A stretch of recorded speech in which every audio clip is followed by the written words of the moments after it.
Michael Shermer, it is an honor to have you here. Dr. Michael Shermer. Michael Shermer. Michael Shermer. Good to see you with your pile of your writing. You are probably the most prominent scientific skeptic in the United States. I'm the publisher of Skeptic Magazine. You are synonymous with pouring cold water on people's wanting to believe. Yeah, that's right. I've been hearing about disclosure coming any day now for 40 years. When's it going to happen? I think we have an abundance of evidence in the open source world. I believe that now. So, I've already hit that threshold. What's your threshold? Wow, much higher. If we're talking about aliens, I would say they're out there somewhere, but they have not come here. What about observable anomalies we are seeing on Earth all the time? Space junk, satellites, swamp gas, spinning eddies, sundogs, ball lightning, ice crystals, reflected light up the clouds. You're picking the winners. We're picking the winners. The vast majority of these things have a prosaic explanation. We don't give a shit about those ones. Do you believe in dark matter? I believe there's a mystery to be explained. So you believe in UFOs as much as you believe in dark matter?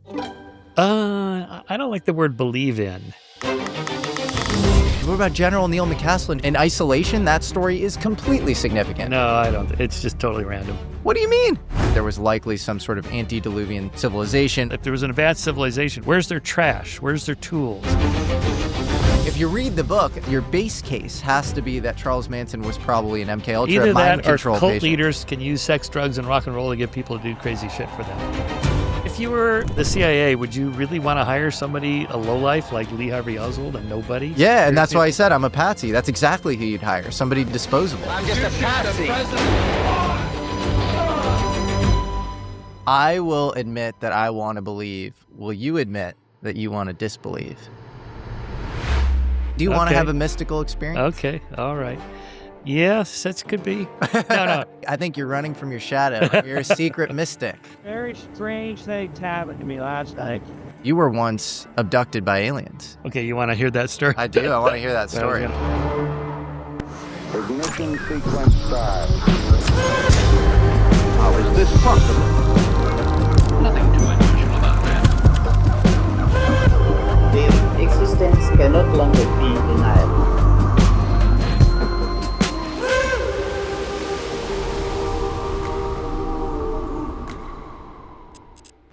Michael Shermer, it is an honor to have you here. You are probably the most prominent scientific skeptic in the United States. You're the founder of Skeptic Magazine.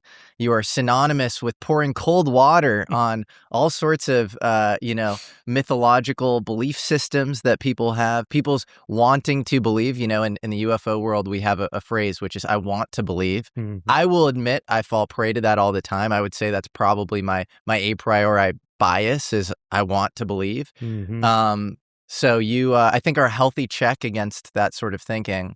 And maybe I can challenge you on a couple of things here, but this will be a really fun conversation, and I'm honored that you're here. Oh, well, thank you. Isn't that the Mulder poster? I want to believe. It is, exactly. Yeah. I guess I'm the Scully.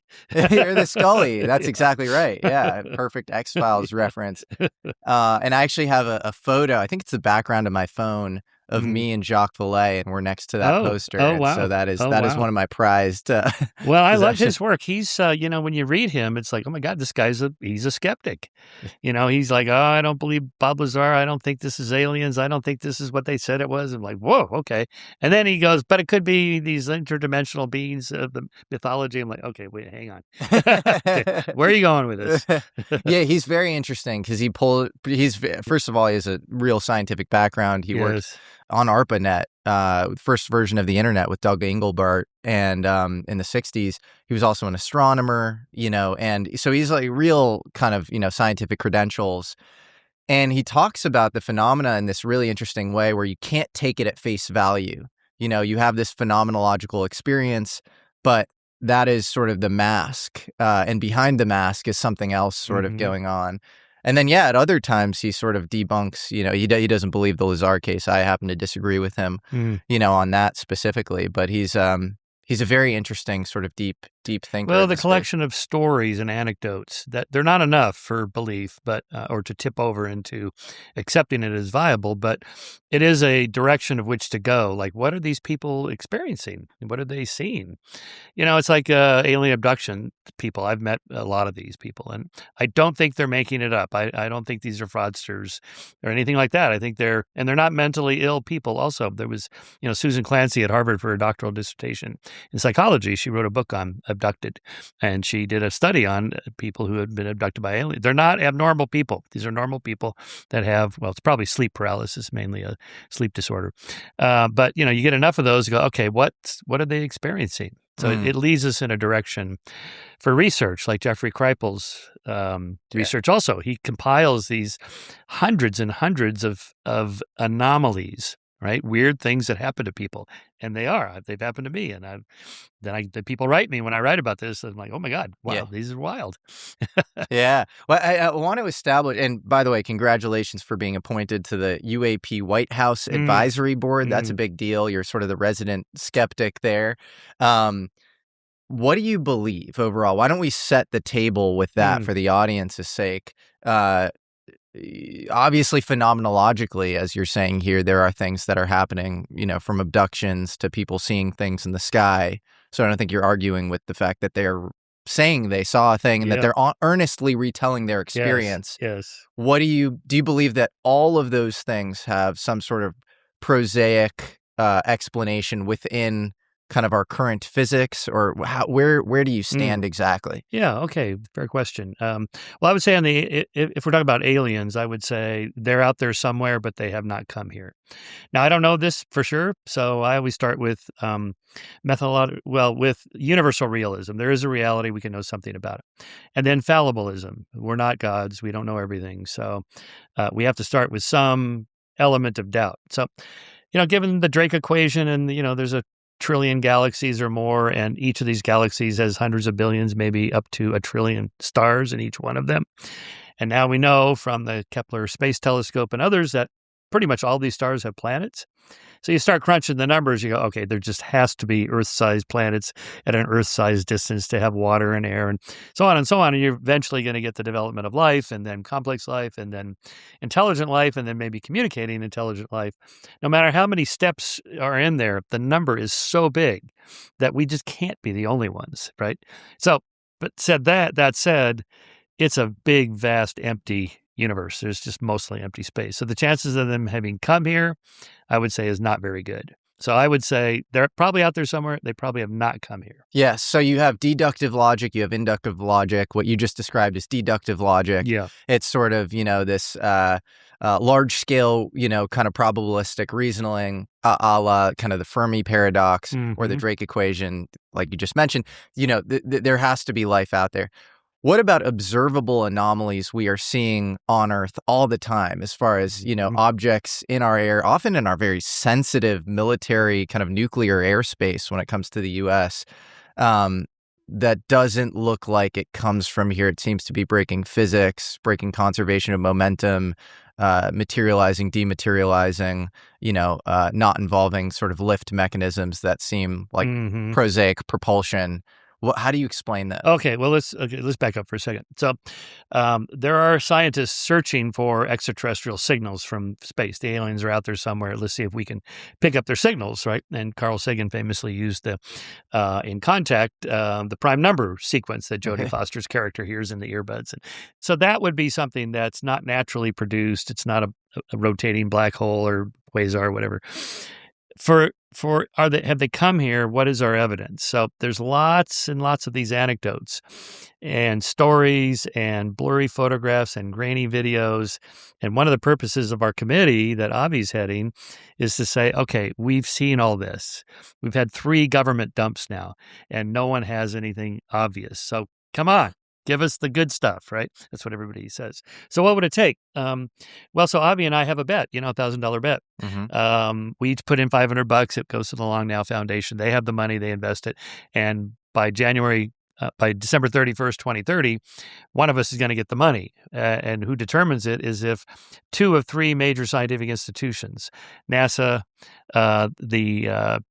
National Academy of Sciences, and then the American Astronomy Society, if 2 of the 3 of them go, yep, aliens are here. That's it right there. We've made contact. That's the evidence. And everybody can see that, much like the Chinese spy balloon that floated over U.S. airspace in 2023. Everybody sees it. It's covered in the news. The president, the Secretary of Defense, the Secretary of State, everybody goes, yeah, it's real. Now, I didn't personally see it, but I accept that that's real. And no one cares about the credentials of the pilot that shot it down or anything like that. We have the balloon. So if we had the aliens, okay, that would do it. Avi would go, yeah, that's it. Shermer, look, here it is. And NASA said it's real. He gets the money, right? I mean, the money all goes to the Galileo project anyway, because I support it. But so it's just a way of focusing our attention on what constitutes good evidence and not good evidence.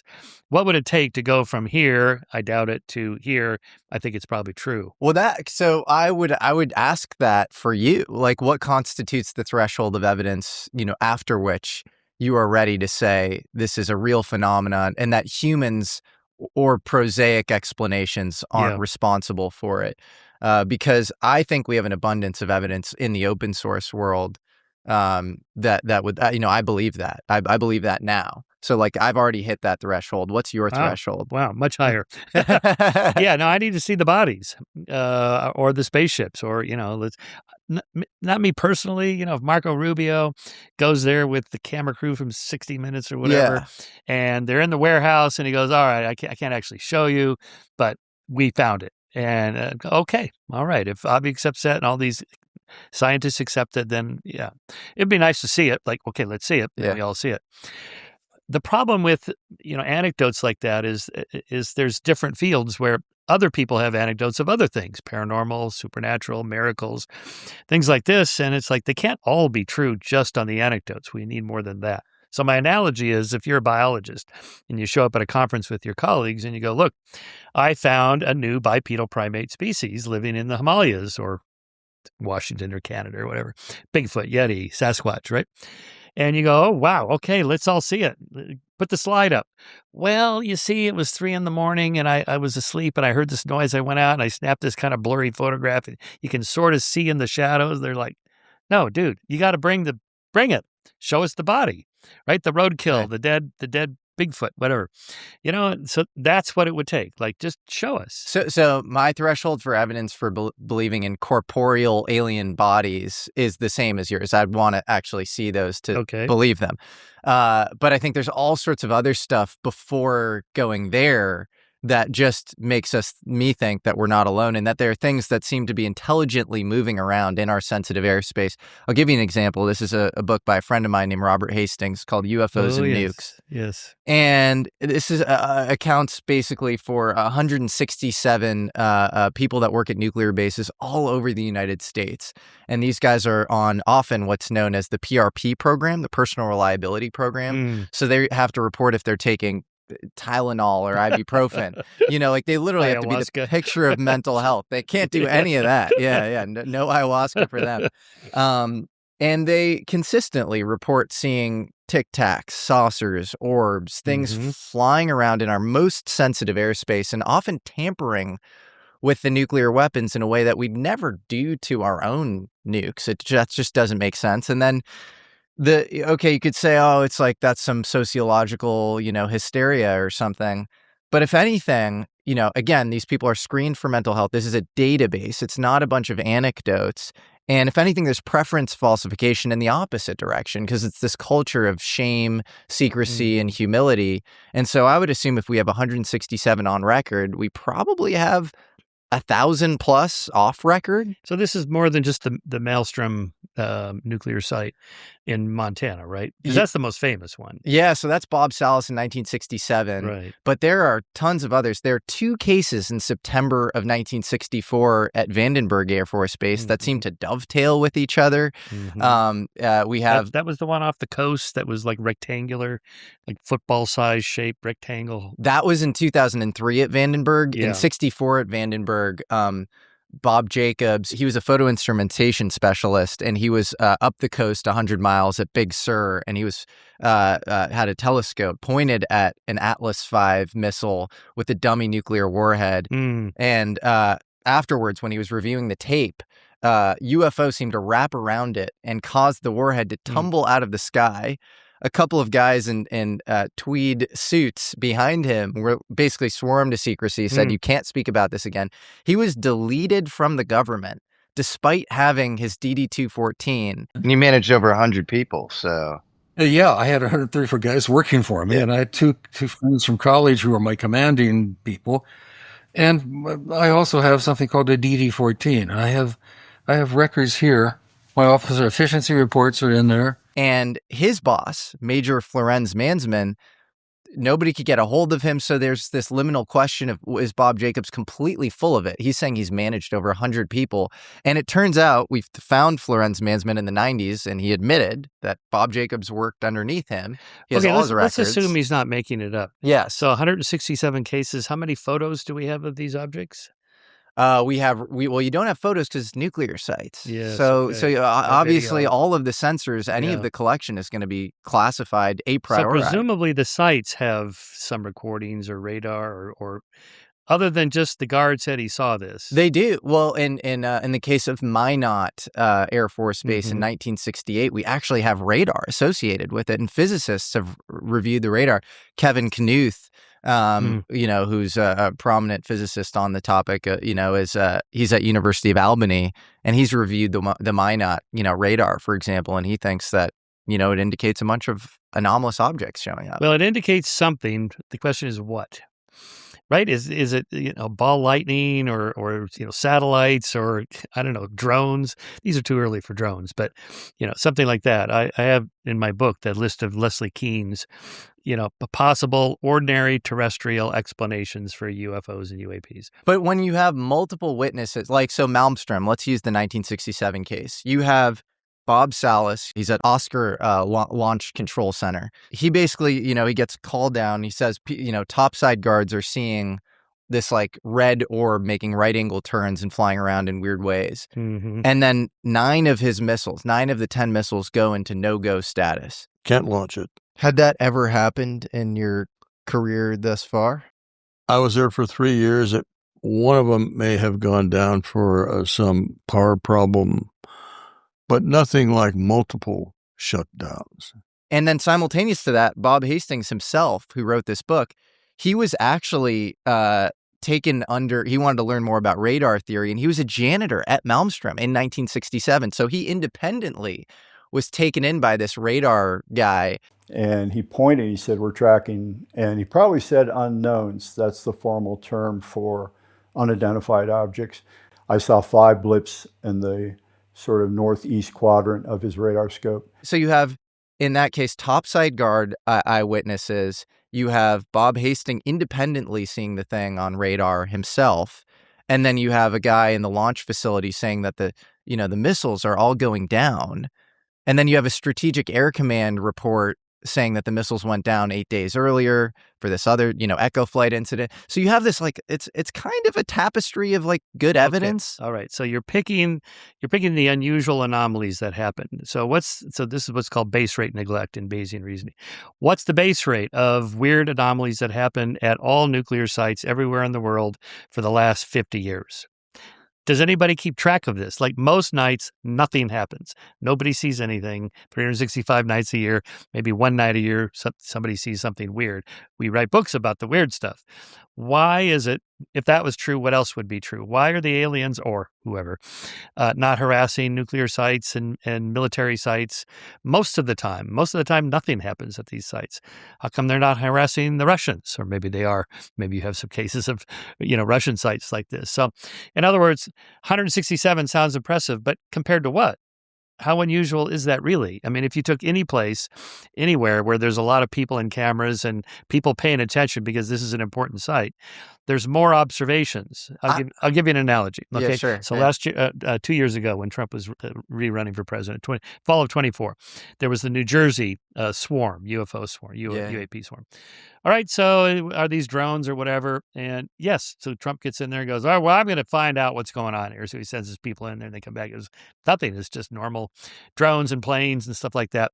And one of the effects is that's a heavily trafficked area. So the base rate, like the Bermuda Triangle, how come there's more ships and planes crashing there? Because that's where most ships and planes go, is in that little area, right? New Jersey is a very crowded area for a lot of airports, LaGuardia and JFK and so on, all this. And so there's a lot of stuff going on there. Then there's commercial drones, which are now popular.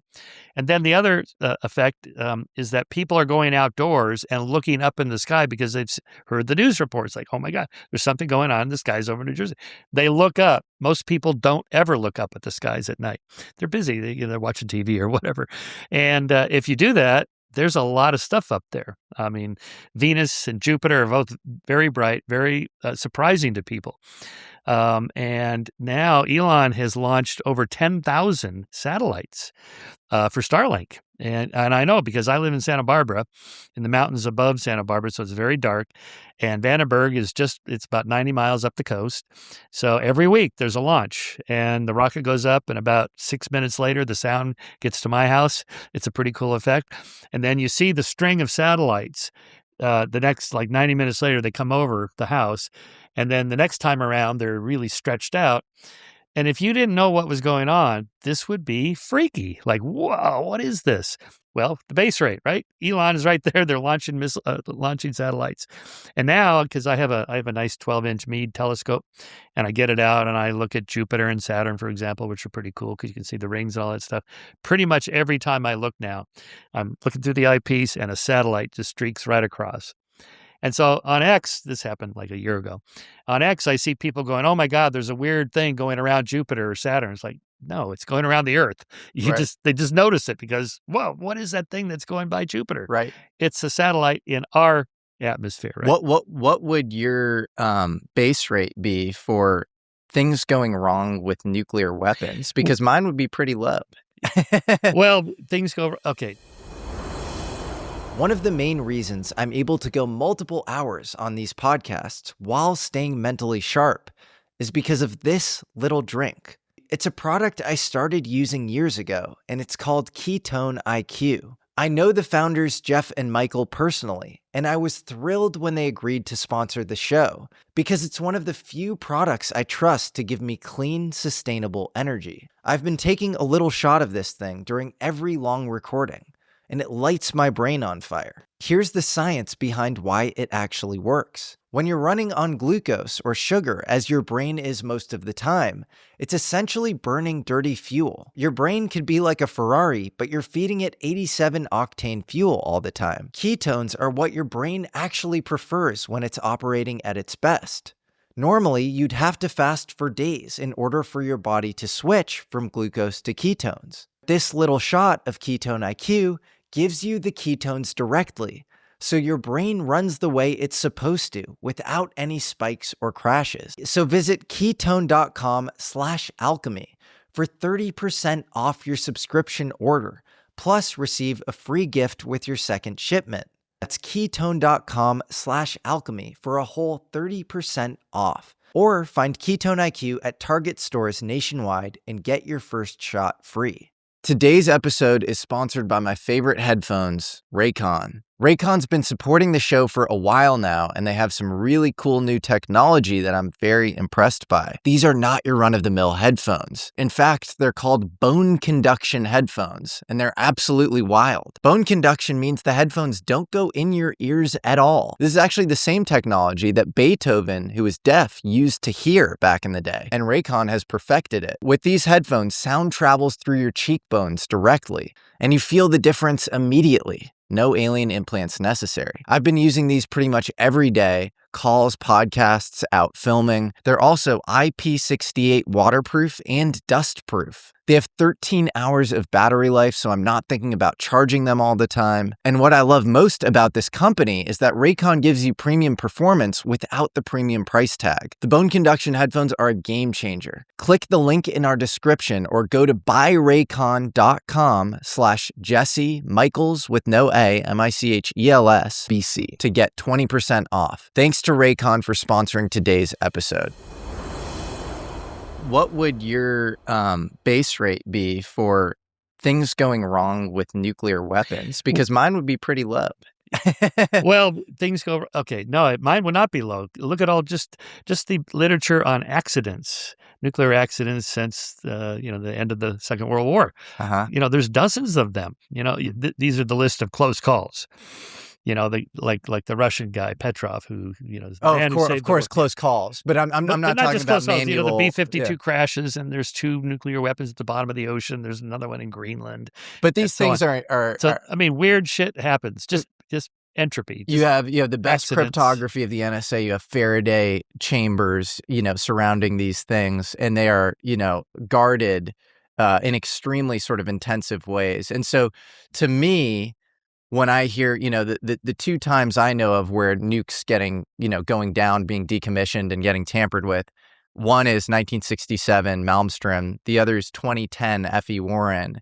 And both, if you actually back channel and do a little digging, the people on site are saying they're associated with things that are flying around in the local airspace that seem to break physics. And in the 2010 case at F.E. Warren, it was this Tic Tac flying around.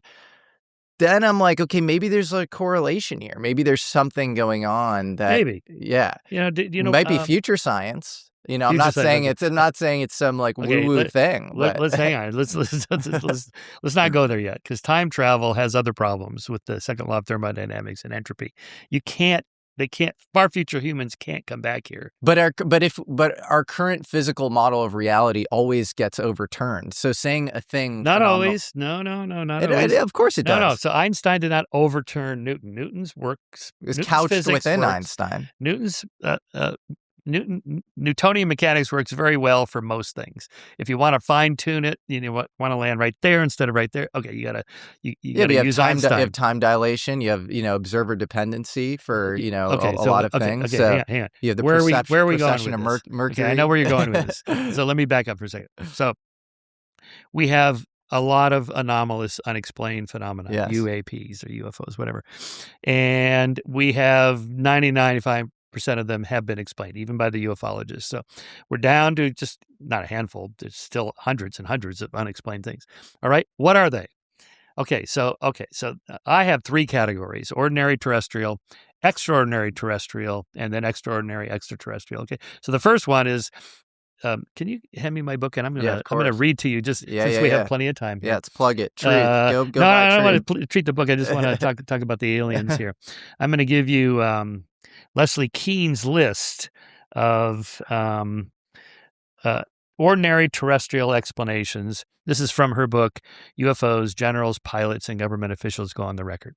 So she says, quote, roughly 90 to 95% of UFO sightings can be explained as weather balloons, flares, sky lanterns, planes flying in formation, secret military aircraft, birds reflecting the sun, planes reflecting the sun, blimps, helicopters, the planets Venus or Mars, meteors or meteorites, space junk, satellites, swamp gas, spinning eddies, sundogs, ball lightning, ice crystals, reflected light up the clouds, lights on the ground, lights reflected on the cockpit window, temperature inversions, hole punch clouds, and the list goes on. In other words, so medical students get this reference. If you hear hoofbeats, think horses, not zebras. Now, Nick Pope famously on my show said, unless you live near a zoo and there's a lot of zebras. Yeah, okay, fair enough. So 90 to 95% or something in that list. And now I would add drones, because commercial drones are so popular. Yeah. How does something that's big and going really fast suddenly turn and go like, well, drones do that all the time. Extraordinary terrestrial would be like, the Russians have this super advanced technology, the Chinese have it, or the CIA, DARPA has this advanced technology, or so on. Okay, first, if that were true, what else would be true? Why wouldn't the Russians use it in Ukraine? Why wouldn't we be using this in Iraq, Afghanistan, I'm not Iran? saying we can use it. I'm not saying it's us. I'm saying it's not us. Or maybe it's not it, but a lot of people do think that could be it. So I debunked that, say that can't be, because we would, if the Russians had this, we would know, because we steal their stuff, they steal our stuff. I think you're arguing for this being non-human. Well, it could be. Okay, so, but if it's not human, what would it be? Okay, so my third category is extraordinary extraterrestrial. So these are aliens. These are, okay, now I know non-human intelligence does not mean aliens. So the people on the UAP panel are going, Shermer, don't say aliens, because it could be something else. Like, okay, what else could it be? Interdimensional beings or far future human time travelers. Okay. All right, now I think we're really getting into speculation there. But you mentioned up top that it's important to have epistemic humility, which I agree with. And so we have a limited scope of reality as humans. How many of the millions of species on Earth think that they're apex predators when they're not, because the apex predator above them, it just exists at a higher scope. Okay. And you know that the history of science and cosmological models building is all the history of Umwelt and the ability to, scope out new territory, whether it's James Webb on the macro scale or, room at the bottom, as Feynman said, we have, increasingly granular electron microscopes and we have the Large Hadron Collider and stuff like that to detect subquark stuff. So, to say that we won't bump into, some sort of species above us, and then you have all sorts of observable anomalies that we're seeing. All right, so, why not? I'm not saying that. I agree with you. We could. If it's so, this is the last chapter of my book, my God Gambit. If we encountered extraterrestrial intelligences, they're not going to be just like 5 years ahead of us, where we back engineered and upgraded our computers from vacuum tubes to computer chips. Like, really, that's 5 years. The aliens are just 5 years ahead of us. They would be hundreds of thousands of years ahead of us, millions of years ahead of us. They would be like gods to us, right? Like the iPhone to the Neanderthal, like it feels godlike. I think that's how people who are in the quote unquote UFO legacy program talk about UFO materials. I know, because I talk to them. Yeah. That's fine. If we encountered aliens, they would be far advanced. That does not mean that that's the explanation for the anomalies. Yeah, it's just one of multiple possible explanations. For sure. But let's. I want to take your drones, space trash, temperature inversions. You have thousands of documents between 1945, so the advent of the nuclear age, and 1953-54, which is when the first Raycon U-2 spy plane was created. This is well before any drones were in the sky. You have thousands of documents from the FBI, the CIA, all sorts of, Army, CIC, and they're all talking about UFOs showing up in our most sensitive airspace, specifically around nuclear. There was, in fact, a project called Project Twinkle. You're picking the winners. What about what's the base rate? We're picking the winners. Okay, let me back up 1 second. On the history of science, you were picking the winners there. Okay, everything you said is true. Yeah, this theory overturned this one, and so on and so forth. That has happened, but that doesn't mean the new theory is going to be overturned, because it is also wrong. The current paradigm. I mean, they may be wrong. The Big Bang Theory might be wrong. The theory of evolution might be wrong. Maybe quantum mechanics isn't right. It would be a bet. But that would be very surprising, given how well supported these are. But Michael, we're never at the end of history. It would be an ahistorical thing to say, flash, freeze frame now. We're done with knowledge.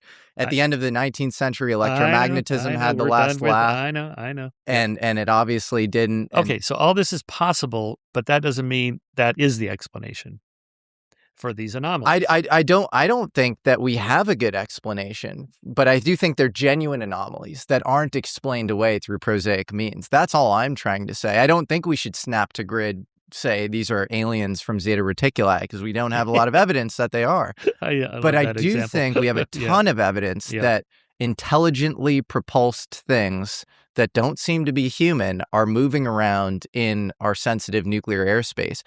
And then you could take it a step further, and you could come up with some sort of okay, it's the people working at these nuclear bases are MKUltra patients, and they've been tested on with mind control experiments. No, I don't think that's it. You don't think that's it? No. And then you can't really come up with the drone thing, but you could come up with some sort of maybe some spoofing technology in the sky that's sensitive, that's co-located.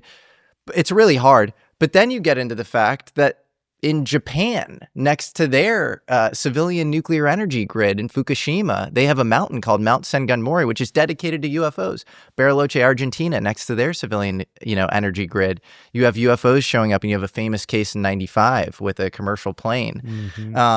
You have similar accounts at Chernobyl. Here's another example. So it's global. commercial airline pilots in the 1960s and 70s being startled at UFOs that are streaking above them at like 3 or 4 times their speed, 2 or 3 times the height that they're at 35,000 feet. Okay. They were seeing the U-2 spy plane or the SR-71 Blackbird, but they didn't know about that because that was secret. Okay. So how do you know that some of these are not, some of them are not like the next generation of DARPA, CIA type spy planes or whatever that we haven't heard about yet? Again, between 1945 and 1953, before the U-2 spy plane, I just don't know. I understand all of the like, oh yeah, we used to mistake the U-2, the SR-71, things like that. But we're talking about before that, we have thousands of documents that comport exactly with the stuff in this book that occurs later on. So I just, as early in the first case in this book is 1945, Hanford plutonium. When we got down there, they told us that this bogey was out there right over the Hanford Ordnance Works and directed Lieutenant Commander Brown to take off and challenge him. He said, all I can see is a bright red or reddish-orange fireball right up in front of me. Okay, go ahead and give me your best speculation about what you think whatever it is doing at our nuclear sites. I don't know, but I don't think our current science explains it, and I think it's worthy of further inquiry. And I feel like the skeptical mode is shutting down the conversation. Is the government would care. They would care deeply if somebody was messing around. And they do. And so I think Blue Book was a front-facing, basically, decoy that was meant to throw the public off. And then underneath that, and this is now publicly admitted, because Jacques Vallée was J. Allen Hynek, the chief astronomer of Blue Book's assistant, and he found this thing called the Pentacle Memo, where it looked like Battelle Memorial Institute, which works hand-in-hand with our nuclear sites all over the country, even back then, on basically a more granular mapping of UFO instances across the country, even in the 50s. Project Blue Book was the best I could do at the time because I felt they had a real project going on that was secret. Okay. Is that true? And the Air Force did. Oh, I didn't know that. And so I think they care intensely. And I think the reason to not disclose this is you don't want things that you don't, that flying with impunity, you don't want things that you can't attribute flying around our nukes and tampering with them. I agree.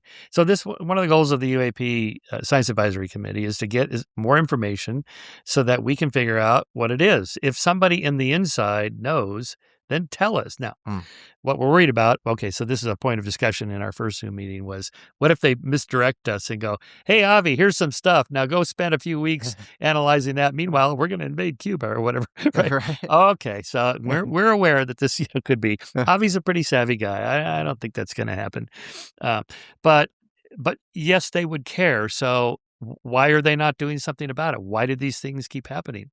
And so every president that gets in there, Clinton and Obama, Trump, we're going to find out what's going on, right? And then you see, like Obama on these shows or Clinton on these shows going, I got in there, I sent my people in, we didn't find anything. Anything having to do with UFO or related material, and we're going to be releasing a lot of things. There's footage and records of objects in the skies that we don't know exactly what they are. Did you go through the UFO documents? I'm not telling you. But that's the thing. I think that's why disclosure is a misnomer. I don't think they have an ontological model of truth. And let's just simulate this. You're Obama and you're like, I really want to understand what's going on. You send your best people at it and they say, there are things flying around our nukes and we have no idea what they're doing, why they're here. And sometimes they turn the nukes off. And we do have multisensory data against this. We know it's a real thing. We know it's not kind of illusory. Of course, you're not going to disclose that to the American public. That's crazy. Well, so now you're accusing Obama of lying. No, not at all. Or he's silent. No, I'm accusing him of doing the rational thing, which is not touching off mass hysteria. If that's all you know. I see. So you're saying he's siloed from some other people in the government who know what's actually going on and they just don't tell him? Yeah, I don't think this is your day-to-day concern as president, but I think if you want to do a deep inquiry and then you find out that these intelligently propulsed things are flying around our nuclear assets, totally we have no attribution on them. We have no idea where they came from. They're flying, in ways that break our modern physics and our understanding of physics. You're not going to willy-nilly disclose that. That then creates a green field for adversaries to try to, do recon against our sensitive sites because it becomes this real, then it's, we're admitting, that we don't know about these certain things, and they can sort of muddy the waters by throwing, more mud at us. But who's the they? No, I'm saying adversaries can then they can then throw a bunch of like their most exotic drones in the mix, and then it's like, oh, we don't know whether it's the NHI or the. So you would never disclose. We know the Russians do. They muck with stuff all the time. They're doing this social media for sure. Yeah, absolutely, and we do that with them. Our spies do bad stuff too. But you get what I'm saying. The public would freak out. You would never want to admit I don't that. think the public would. Okay, and I don't. Okay, you don't mean like if we discovered aliens, the stock market would crash and religious. No, no. Mean, I don't mean that. I mean if you're Obama. And you find out that all we actually know about this stuff is, maybe some material was dropped. Maybe we have some remnants of actual physical evidence. But like ultimately, one of the core truths about it is that these things are flying, with complete impunity around our most sensitive defense assets. Maybe. So what's the criteria cutoff to tip over on that particular issue of, because power goes out at stations all the time. This happens. So maybe the power just went out for some other reason at the Maelstrom site, and it wasn't these orbs or whatever. So how many does it have to happen? And we go, okay, this is not just some random electricity occasionally goes out and shuts off the nukes. It was something else. The reason I think that it was actually UFO related is there's a Boeing Strategic Air Command report where they actually looked and they tried to recreate the effect. And this is on the Echo flight incident. So this was 8 days before the Salas incident, just to be clear. But it was at Malmstrom. And they couldn't recreate the effect, and they couldn't they had no idea what it was. And so they concluded that it was anomalous. Then cut back to a year or two ago, the Wall Street Journal reports this clearly disinfo hit piece on UFOs, and it's around this event. And they say that an EMP in 1967, like a 60-foot EMP, was wheeled up to Malmstrom, and we shut down our own nukes in some sort of experimental testing, which has all sorts of issues. The nukes wouldn't go back online if they would be fried, from the EMP. You would never do that with people present. We didn't even have operational non-nuclear EMPs in 1967, so that's checkmate in one, So whenever maybe the CIA, DARPA has some advanced I don't think this reminds me a little bit of the Havana. Bluegill Triple Prime was 4 years before, where we incidentally created an EMP in the Starfish Prime series. I don't think we had, and I don't know. Okay, maybe. So the question would be, totally how can we get to the bottom of this? Okay, so part of my problem is that I've been hearing about disclosure coming any day now for 40 years. When's it going to happen, right? And so every time Clinton or Obama and Trump go, okay, we're going to get to the bottom of this. I looked into it. I didn't find anything. And then the UFO people go, oh, okay, he's siloed, or he's lying, or they're lying to him. Or no, they have different whatever. criteria. They probably personally believe in this. That's why Obama thought about producing Betty and Barney Hill's, documentary. That's why he's on set at Spielberg's Disclosure Day. Well, okay. It's because he's into this stuff. But Well, he can't talk about yes. it publicly because it's Obama sensitive. was on that podcast. This is what triggered the UFO files dump. Was he said the host asked him, "Do you think aliens are real?" And he goes, "Yeah, I think aliens are real." Are aliens real? They're real, but I haven't seen them, and they're not being kept in. What is it? Area 51? Area 51. There's no underground facility unless there's this enormous conspiracy and they hid it from the President of the United States. Then he clarified, I meant they're out there somewhere, like what I said, right? Not that they're here. Yeah, but the revealed private preference is that if he's funding documentaries about the first abduction case in the United States. I mean, Spielberg's a filmmaker. If his the director of his CIA, Brennan, and director of national intelligence that oversees all intelligence agencies under him, James Clapper, is on record, in the age of disclosure, saying that, we were at Area 51 and we were systematically detecting UFOs in that sensitive airspace. So obviously Obama knew. Detecting what? Detecting something, an anomaly. That's not aliens. But again, I think if you go back to the pre-U2 spy plane and then it comports with all of this data, so you have eyewitness accounts, you have radar, and you have all sorts of evidence that this is happening. Like clearly, you have an abundance of evidence of something, but what? I don't know. I don't know. Okay, No. right, yeah. But I think what I'm saying is that that's obviously worthy of further inquiry. That's obviously warrants science, because the skeptic thing shuts down the conversation. You know? No, I don't want to. So you admit that this is phenomenologically real and hard to explain by. I'm not any sure that the means. nuclear thing is beyond statistical chance. See, like in the social sciences, you're familiar with the null hypothesis. Of course, the hypothesis is not true until proven otherwise. You got to have you run the experiment, the randomized controlled trial, and so on and so forth. You get to the 0.05 or 0.01 level statistical significance. You go, okay, I think we have a real effect, and not. Sometimes that holds up and it's replicated. Sometimes it's not. Maybe manipulated the stats or whatever. In other words, there's a method, of course, to get there. What would be the method for that? To say, okay, something weird is happening in our nuclear sites and it's predictable, and here it's repeatable and you can see it, versus some weird stuff is happening. Let's look further. Okay, but then what? I think this is happening far more frequently than if you were to like stand in random locations, all over the globe. Well, but not random, because you got to be where there's a lot of people looking up. They're interested. There's observers. Of course. Yeah. Yeah. I mean, while being hypervigilant about what's going on. Controlling for all of the other variables. Yeah, so here's an example. Like the Navy pilot David Fravor talks about the UAP going from 80,000 feet to sea level like that, right? Like 1 second. Okay, how could this possibly be? It rapidly accelerated in front of us and disappeared. Our wingman, roughly 8,000 feet above us, lost contact also. We immediately turned back to see where the white water was at, and it was gone also. Avi does a calculation saying this is not possible for any physical object to move through the air at that speed, because it would burn up, it would release an explosion, break the sound barrier. The people on the aircraft carrier in Nimitz, they would have heard it, they would have reported it. None of this happened.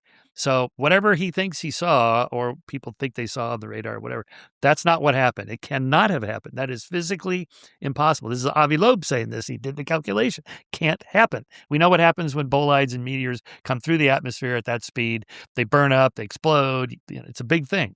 This never happened with that UAP. So whatever the story is, 80,000 feet to sea level, oh my God. Okay, you're wrong. So yeah, but that's the point, that it's flying in ways that defy our current physics. And so that means we should study it and figure out if some future physics might be able to explain it. Or that's not what happened. One or the other. A sizable object did not drop from 80,000 feet. But when you have somebody instantly. like it was a camera effect, or it was a lens effect, or the zoom effect. Yeah, but so these are choices. It was a normal camera lens, something weird Yeah. effect, or all of our physics is off and we need a new physics. Okay, let's go with this one first. Well, fair enough, but I would say, I don't know if you know who Miguel Alcubierre is. He's at the University of Mexico, and he figured out a way for faster than light travel within the scope of general relativity. It requires negative energy, but you have things like the Casimir effect, which allow for essentially show negative energy. And then you have somebody like Sonny White at NASA who's figuring out how to harness the Casimir effect to light up a small chip. So you can make the Casimir effect useful. Okay, but you're doing these calculations to explain something that may not need explaining. It's not what you think it is. But it needs explaining, because you have Commander David Fravor, who is an experiencely esteemed person. He was in charge of. I know. He's flying an F-16. He's extremely experienced. Okay. You have this whole squadron. Okay. And you have Chad Underwood catching the thing with forward-looking infrared. You have Kevin Day, who's catching the thing with radar on the USS Princeton. You have a whole chain of custody, and you have all these different kind of multi-sensory corroborating things. You have the radar, which was confiscated, and then again there's a nuclear connection. Tactical nukes were likely on board. The Nimitz was still adjusting a new radar system for that particular one. Was it the Tic Tac one or something? It was a spy radar system. Yeah, so maybe it was inaccurate. Maybe it was still being adjusted. They thought that, and then they repositioned it. And it was reading the same thing, and it's been fine ever since. And it's been the state of the art ever since. Okay. And how many of these do we have? And by the way, how come we don't have? We have tons. We have tons in this book. How come we don't have good photos? What's your answer to where's all the clear and unmistakable photos and videos? We do have some good Maybe the Navy photos. needs better cameras. Do you know about the lake coat photos? No. In Costa Rica, they were doing aerial mapping around this arenal area, Lake Cote. They were trying to do this hydroelectric project, and This guy, Sergio Leozzi, I always mispronounce his name. He was this guy, flying this plane, doing the aerial mapping. It was with a professional grade camera. It was for their Geographical Institute, which is in their, Ministry of Public Works. They're developing the photo, and they see this UFO over the region that looks like this perfect UFO that they didn't even spot while they were taking the picture. And Jacques Vallée and Gerald Haynes looked at the negatives, and the negatives looked perfectly fine. The Costa Rican government has never denied it. So this is an official photograph that's been taken. There are other cases like McMinnville where it's really hard to debunk. The McMinnville one, I mean, really, this looks like a hubcap tossed into the air. But there's no way to ultimately debunk it. It's unfalsifiable in either direction. And Paul and Evelyn Trent were these hapless farmers. I know. I'm just and they telling took you. two different angles of the thing. I have faked UFO photos. It's super easy to do.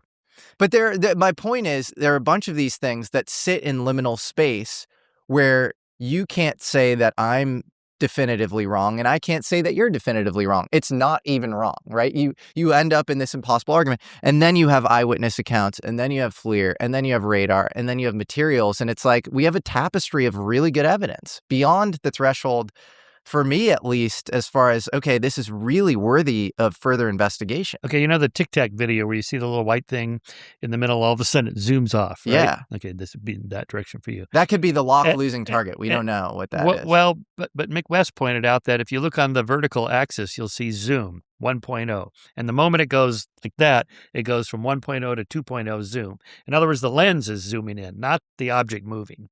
All right, so he was the first to point that out. Also, the triangular. All the shows show these triangular green-shaped UAPs near LAX. They're not. They're blinking in the exact same pattern as a commercial airliner. These are commercial airliners coming into LAX.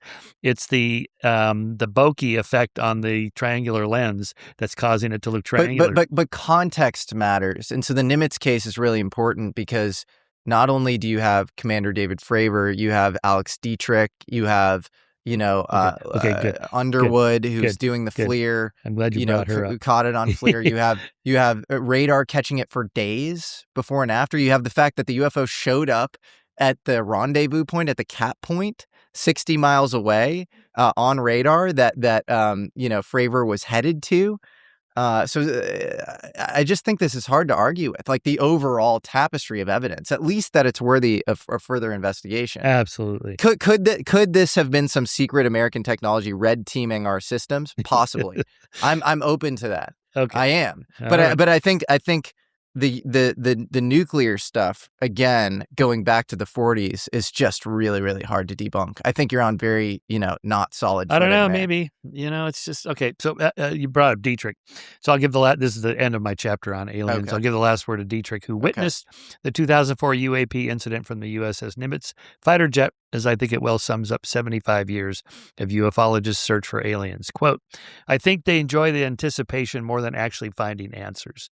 And that's been my frustration, because I've been hearing about this for decades. It's like, like Stephen Greer. Boy, we're going to get to the bottom. Okay, all right. And it never happens. Okay, so what I'm hoping for the UAP committee, the advisory committee, is that Avi knows people who know people on the inside. Like he's friends with Anna Paulina Luna. Okay, so she seems to be an insider. She just yesterday had a big congressional hearing on MKUltra. All right, let's get to the bottom of this. I happen to know a lot about this, that Gottlieb destroyed most of those records. I don't know if there's a bottom to get to, but fine. Okay, so I'm hoping that Anna Paulina Luna or somebody that Avi knows on the inside could go, all right, damn it, I'm gonna go in there and I'm gonna get the stuff from the nukes or the whatever, and we're gonna bring it out and show it. Will this happen? I don't know. I'm prepared to be frustrated, and but I agree with you, and I think this is important for the audience to be more discerning in cases. I think you serve a very valuable role there, and there is a dynamic with this whole field of kind of Lucy with the football. So I think it's it's constantly like disclosures around the bend sort of thing. But I also think, if you are familiar with, obviously, Thomas Kuhn's The Structure of Scientific Revolutions, I think consensus thought and science moves as much due to politics as it does due to truth. Famously, Aristarchus was the first person who thought that, we lived in a heliocentric universe, but it took Galileo and Copernicus measuring it, or Copernicus theorizing it many, many years, centuries later, in order for the consensus to shift on this sort of topic. And then if you look at the money that's been historically spent on UFOs, it's basically nothing. And then you look at, the Robertson panel documentation, which was meant to be classified at the time, saying Blue Book's literal explicit motive is to throw the public off and systematically downplay, suppress, and rationalize UFO sightings. Of course, you're not going to have made good scientific progress on these things that seem to be breaking our physics. Like, you're not going to, because you haven't spent the proper resources or money. You go just now. Certain academic institutions are starting to take it seriously. You have, Avi Loeb and Gary Nolan, Stanford and Harvard, respectively. But we're talking about the last 4 or 5 years. So I think, on the one hand, yes, it's Lucy with the football. And then on the other hand, it's like, give us a chance. All right, I'll give you some more stories. So when Darwin published On the Origin of Species in 1859, he was right. That theory has stood the test of time, okay? But he was not the first. There were many other people speculating about the origins of species, and they were wrong. One reason Darwin waited so long, because he returned from the Galapagos in 1835, and he opened his first notebook in the fall of that year. And it was not until 1859. Okay, what took him so long? Well, because a guy named Robert Chambers wrote a book called Vestiges, in which he had his own theory of evolution that was widely criticized and completely wrong. So Darwin thought, I don't want to be like that guy. And, everybody laughs at me. I want a career in science. I got to really take my time and build up tons of evidence.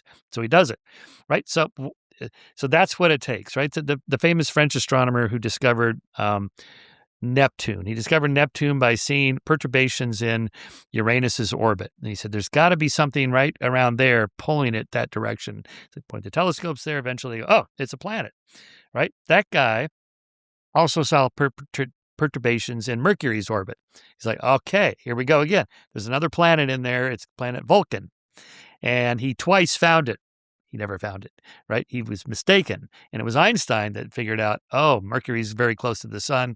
It's not the perturbation of another planet. It's the distortion of the space-time around the sun causing Mercury to, the relativity theory. Okay. So you're picking the winners. Those are all true. But don't forget, most of the ideas in the history of science are wrong. Right? I mean, Copernicus was right, but Brahe had an alternative theory to Ptolemy, where the sun and the moon go around, but then that whole thing goes around the sun. Right? So it was kind of a modified between Ptolemy and Copernicus. Brahe was wrong. Most ideas in science are wrong. So the people that discovered this or that about bacteria and virus, like cancer. But I'm not presenting an idea. I'm presenting a tapestry of evidence that warrants further investigation and a theory to explain it. Okay, Jesse, I agree with you. Okay. This is why so there's no daylight between I've always supported the SETI program. Yeah. I've supported the Galileo project. I'm on the Galileo team. Yes. Since the first week, every Monday, the first Friday of every month, we meet on Zoom. I never miss a meeting. I'm there. I want to find out. Okay, I love it. Now, I don't have enough pull, Avi, because of his Harvard connections. I think, okay, maybe this guy can actually make it happen. In other words, the Stephen Greers of the world are like, we're going to get to the bottom, and it never happens. Even Clinton, Obama. It never happens. Well, damn it, show us. Greer's theory is that they're all love and light and good, and it's almost like a play on the great filter theory that they have to be perfectly altruistic to have to go interstellar or something. And I don't know. So that would be an example of a thing where I'm like, that is not going to probably stand the test of time, like what you're talking about. But I think just getting off first base, because some people. Oh, and hopefully you'd admit this, in the skeptical position, have just tried to shut down the conversation. No, of course we don't. I will love the conversation. Okay, good. Here I am. So that's all I'm saying. That's all I'm saying. Yeah. I know you do, and I appreciate that, and I have immense respect for you, and I'm glad. And we've always had great conversations. So I mean, personally, I don't think the discovery of an extraterrestrial intelligence would disrupt anything. I think it would be great. I think the stock market would go up. Yeah. Every religious person I've ever talked to, and all the surveys that have been done over the decades of religious people, would this upset your religion? Yeah. Nobody goes, yeah. Everybody goes, well, of course, God can make as many species around the globe as he wants. And maybe Jesus goes to different planets to save people. I don't know. But it's not a problem. And if we discovered aliens, I mean, NASA would go straight to Congress and go, hey, we got to double our budget. Look what we found. Yeah. Right? And the military go, hey, what if they're dangerous? We need a bigger budget. Right? Yes. So contrary to the myth that, the world would fall apart, or in the new film, Spielberg's film, the geopolitical stability will be disrupted. I don't think so. Yeah. I think if anything, the Russians and the Chinese and the Americans go, okay, we now have a common enemy, the Reagan thing. And so we got to stay close together here. And work together on this problem. I occasionally think how quickly our differences worldwide would vanish if we were facing an alien threat from outside this world. I will admit that I want to believe. Will you admit that you want to disbelieve? I don't want to disbelieve. No, I would like Sagan. I would love to know there's aliens. I would be surprised if we were alone. As Carl always said, it would be a terrible waste of space if we were the only living intelligent organisms in the entire universe. Would you be surprised if we were being visited, though? I would be surprised because, again, the vastness of interstellar space, it's just, you would need this new kind of physics that you're talking about, because but we always get new physics. That's a safe bet. No, not that's randomly. A safe bet to say we always get new physics. Okay. I'm not saying randomly. I'm just saying we always get new physics. I mean, here's one of the things that Avi always says in our. Do you think this is no new physics? Quit bringing up new physics. Do you think we're at the end of history of physics? No, of course not. But we just spent $1 billion. We just spent $1 billion at CERN. They found no new physics. Right? There's nothing new. But that's all. It's often the wrong framework. We're just smashing particles together to get to, smaller and smaller. Maybe you find the Higgs field, and then what do you have left? But then, as you know, if you read, Structure of Scientific Revolutions, often it's going down the tree trunk, finding another branch, and then that's where the new physics comes. So it could happen. Yeah, it could happen. Okay, but I mean, Avi's point is, no new physics. What he means is, we're not Star Trek here. We're not just writing new crazy stuff to explain. Let's get the bottom of it. Show us the thing that we're looking at. Give us the film. Give us like on the UFO files that Trump has dumped 3 of them now.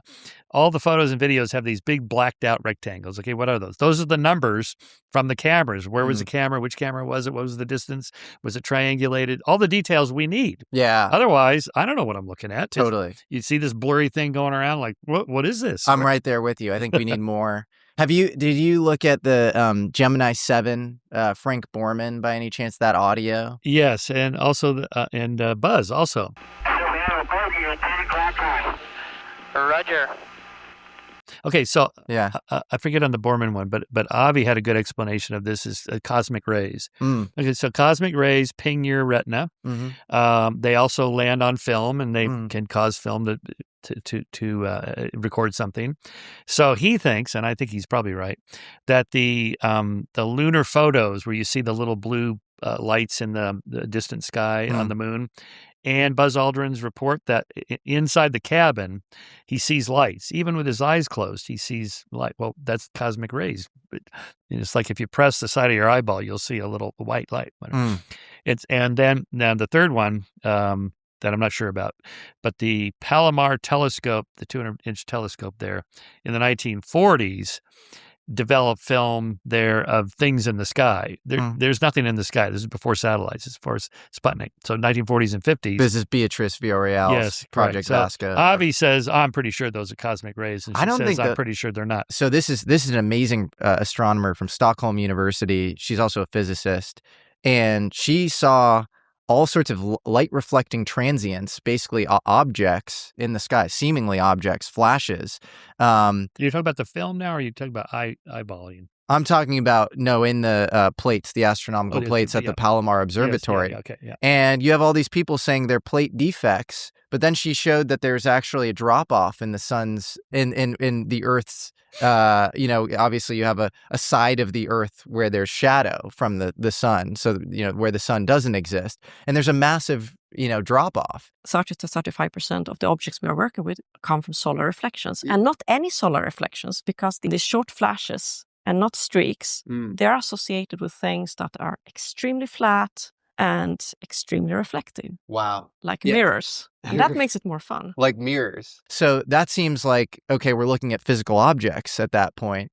And I don't think solar or cosmic radiation is a good explanation, actually, because there's ambient solar radiation all around the Earth due to solar radiation. And you wouldn't have these sort of, but pointed not solar spots. radiation, cosmic rays from distant space. So they come in parallel. They're so far away. These are quasars or distant galaxies. This is what Avi thinks. Anyway. And he thinks that the light reflecting specific transients are based on that? That's what he thinks, yeah. I don't think that's right. It's not a great theory, but hers, she doesn't really offer a theory. She goes, this is just some weird stuff. So, well, I think her theory implicitly, and she's obviously, kind of reining it in because she's an academic, and this passed peer review, by the way. But, I think implicitly we're talking about UFOs, especially given that you look What do you mean by UFOs? Well, this is the thing. You look at CIA documentation at the time, and it says flat mirror-like objects that reflect light. So that's how they're describing these things. And then that sounds a lot like these transients being described as well. All right. So here's the bigger issue. You mentioned the word liminal. In any field, there's always a residue of anomalies that can't be explained.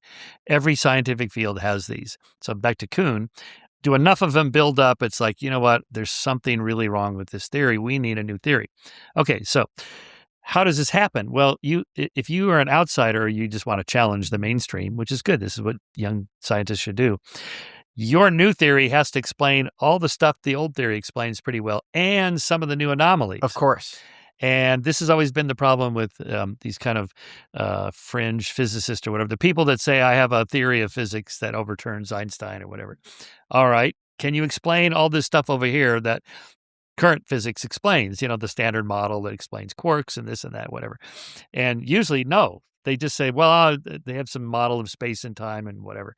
It's like, you have to do that. And then also, here's the rest of the anomalies, we don't know what they are. Can you explain any of those also? Of course. So that's the test. Of course. And I don't think anything is adequately passed that test to my knowledge. This is so common. Michio Kaku has a webpage in which he says, if you're writing me about your alternative theory of physics, here's what your theory has to do. Here's a bunch of stuff it needs to explain. Absolutely. So, but there are ways of explaining what seem to be anomalies. Like, again, the existence of dark energy and quantum vacuum fluctuations in quantum electrodynamics. You have the Casimir force, and you have somebody who's harnessing the Casimir force seemingly on small scales. We're talking about Sonny White here.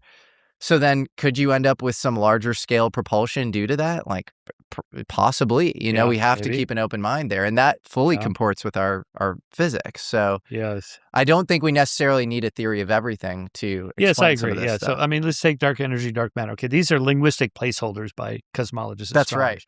Do you believe in dark matter? Well, I believe it. I believe there's a mystery to be explained. Okay, so it's the UFO, same thing as UFOs. So what is you're indirectly measuring it? Yes, that's right. Okay, fine. Okay, so you believe in UFOs as much as you believe in dark matter? I don't like the word "believe in."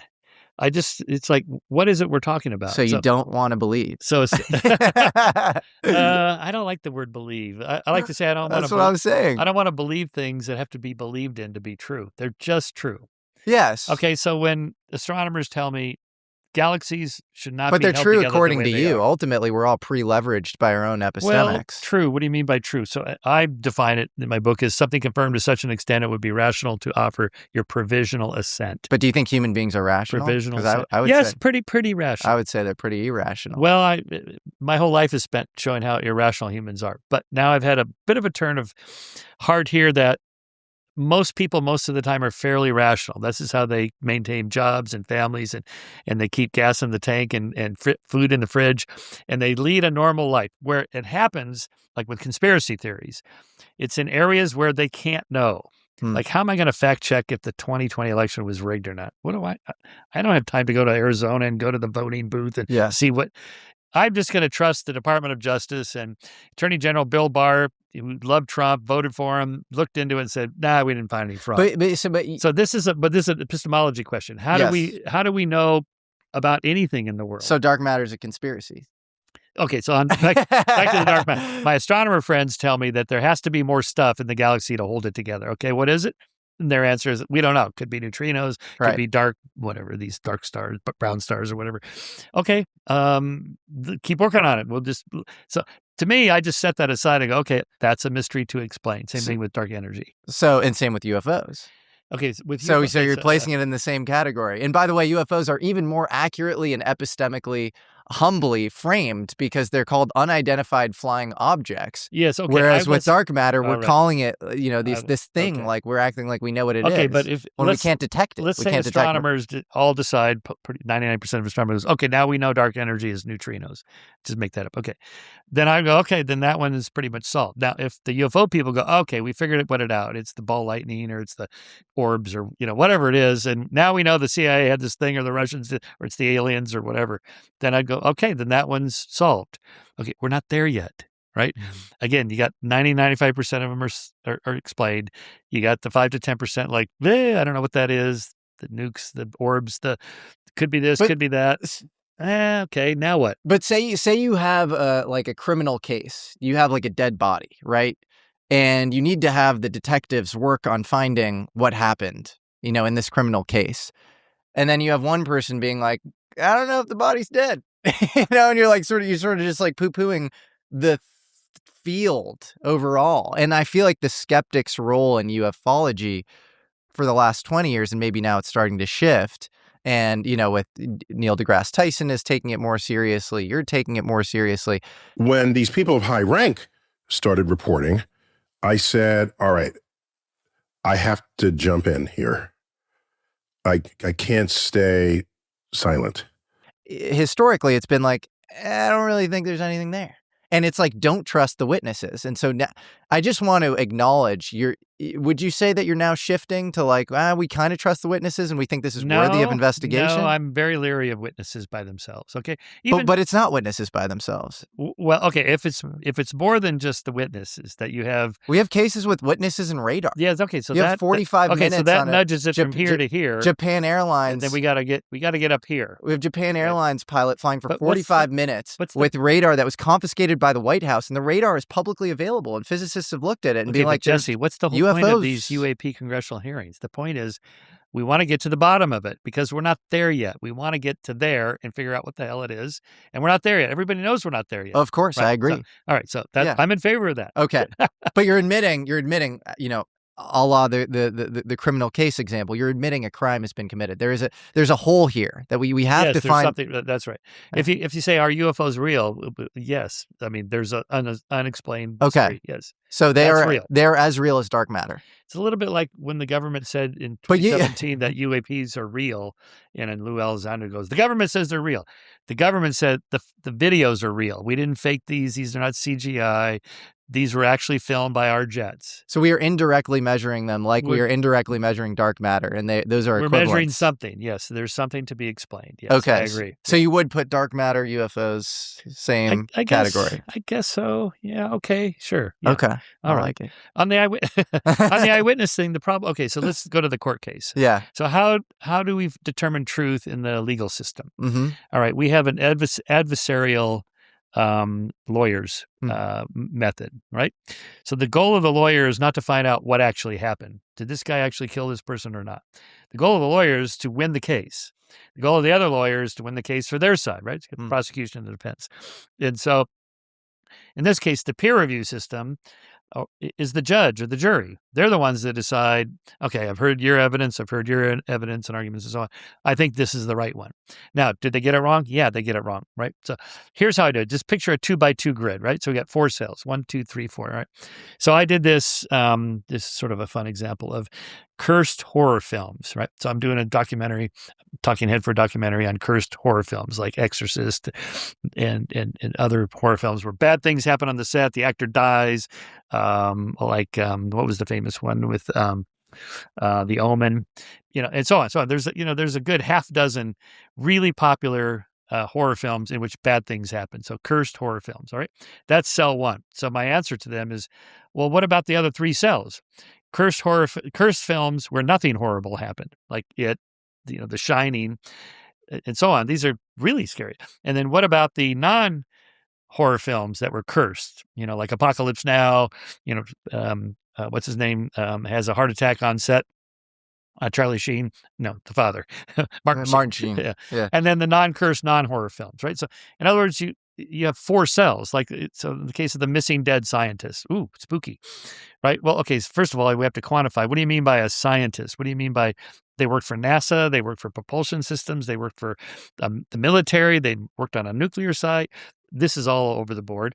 And then dead or missing, well, okay, what's our base rate? How many people go dead or missing every year in any case? You're talking about the missing scientist story. Yes, yeah. So you have 4 cells. You got the non-scientists, yes, who go missing or commit suicide or are killed, and then you have the scientists who just live fine. How come no one's murdered you, Jesse? You're a big UFO guy. You don't have personal security here, do you? knock on metal. And then the fourth category, So in other words, we have to keep all of these the other possibilities in mind. So that's what I do when I hear anomalies. Okay, what's the base rate? Okay, the nuclear. What about the other cells? The nuclear sites where nothing weird has happened, or the non-nuclear sites where weird orbs or something happens, and so on. So you have to keep track of all that. Of course. And so my nuanced take on the missing scientist story is that, is there some statistical speed up of scientific suppression? No, I can't say that for a fact at all. I don't know. Are each of those cases, and some of them are, are they all non-stories? Absolutely not. And that is what some people are implying. Well, the idea that Nuno Loureiro, who is, probably the tip of the spear on magnetic reconnection, which is the number one thing around making nuclear fusion work, is him getting gunned down at his doorstep is a non-story. Or Carl Grillmer. Okay, but that guy that shot him was himself deranged, and he had already harassed him before, right? So each particular case has an explanation. He was an old classmate. But the deeper question is, how many people commit suicide every year? About 45,000 in the United States alone. Okay, how many people go missing? It's thousands. Yeah, but that's neither here nor there. It is because. No, because I'm admitting that. I'm saying that there might not be a statistical speed up, but what about General Neil McCasland, who's responsible for a lot of modern UFO Why doesn't anybody kill Lou Elizondo? He's going to tell everybody everything. He dealt with Tom DeLonge at the highest level when it came to writing Secret Machines. DeLonge? He's going to expose everything. Why isn't he hiding? Well, General Neil McCasland was, on the Special Access Program Oversight Committee, and he ran Wright-Patterson's Air Force Research Laboratory. So he's as top of the pyramid as it gets, more so than any of the people you just mentioned, including me, Tom, even Lou. So, I think there are distinctions to be made. This is a few days after Trump said we are going to be looking into UFOs. Speaking of which, they did try to kill Trump, but for other reasons, I think. So there you go. Yeah, is that not significant? Of course it's significant. In isolation, that story is completely significant. No, I don't. It's just totally random. What do you mean? A gun was missing, and his wife his wife said he was suffering from depression for years. His wife also said the only explanation might be that an alien took him on the mothership. Why would she joke about a missing husband a week later? That's weird. Because of all the weird conspiracy theories around it. Oh, it's a strange joke. Come on, it's not nice for these families who have just suffered a loss. Like Elizabeth Weiss, her husband Nick Pope died of cancer. Just a couple months ago. Yeah. She's not vibing the Nick Pope was an insider and he was killed. There are people that think this happened, and she's not vibing this at all. Like, that's not funny. All I'm saying is the fact pattern in the McCasland case is extremely. Again, do you not think it warrants further investigation? No. You don't think you think it's case closed? I think his own family. He goes missing. There's no footage of him. There are Ring cameras all throughout the neighborhood. Goes missing. Okay, where's Nancy Guthrie? And everything that would. Okay, why not? And a gun is missing. Why not Nancy Guthrie? Where's she? What of Nancy Guthrie? Yeah. Well, she's not related to nuclear power. That's the mother of the Savannah reporter Guthrie. who. Yeah. I mean, that's also like. But this correlated with Savannah Guthrie looking into Epstein. But this happens all the time.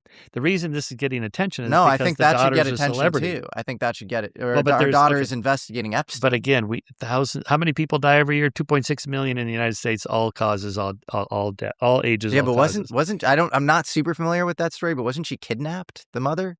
Well, okay, it's a big mess. Okay. She was probably kidnapped. We don't know who. There's a ring man. There's a ring camera footage of this guy. It looks fake. And then there was a note sent to TMZ.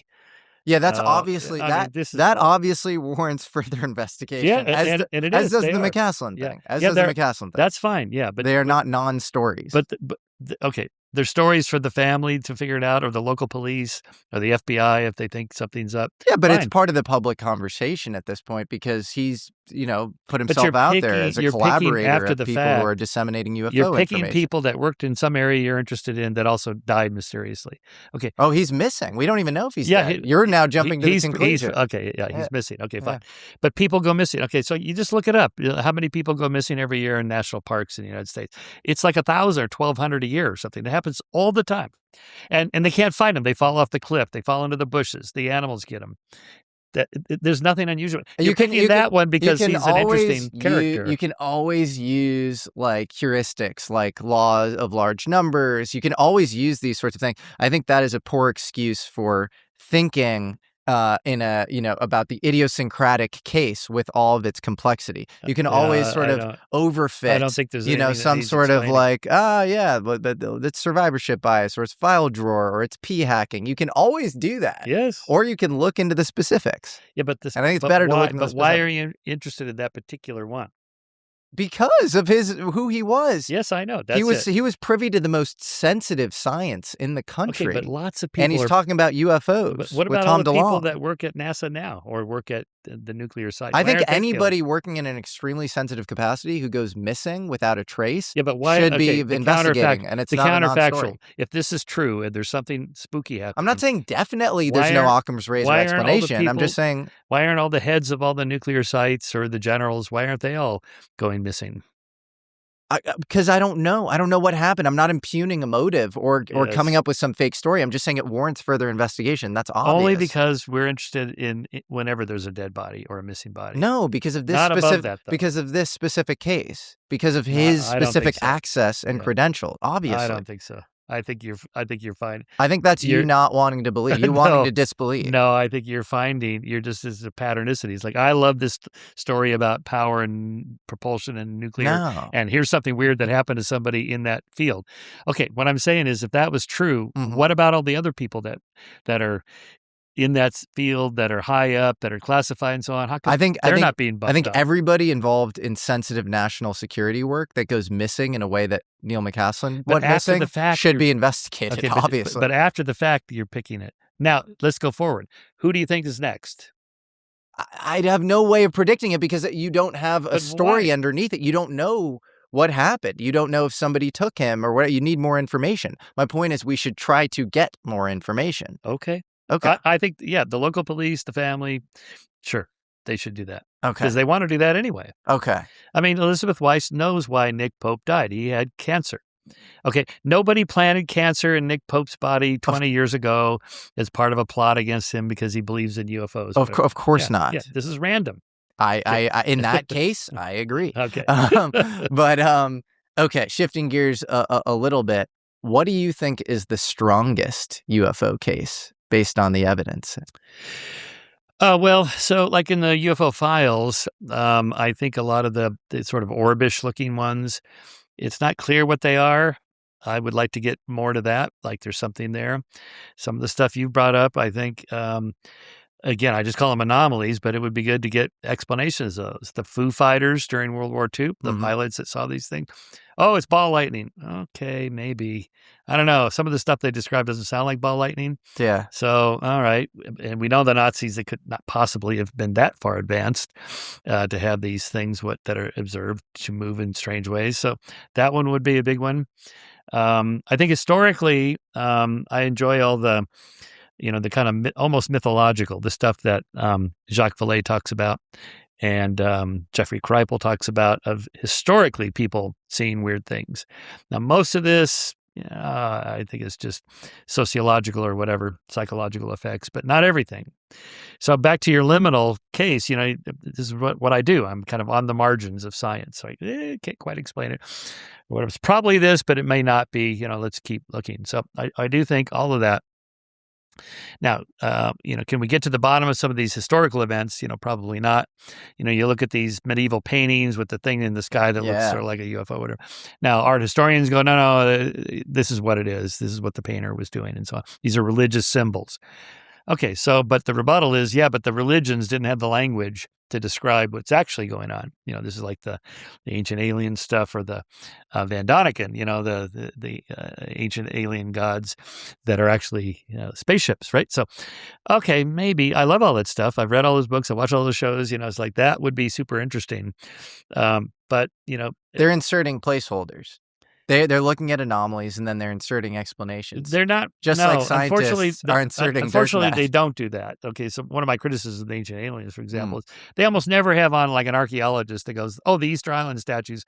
Here's what we know." And then they give the other guy that goes, "No, I don't think it's that. I think it's the space aliens or whatever." Do you think they don't do that? Do you think like people like Graham Hancock or Randall Carlson? Do you think they've contributed anything to the field? I do. Yes, I like people on the margins and fringes because they push us, the mainstream people, to better define what it is you're talking about. Do you agree with them? Better on evidence?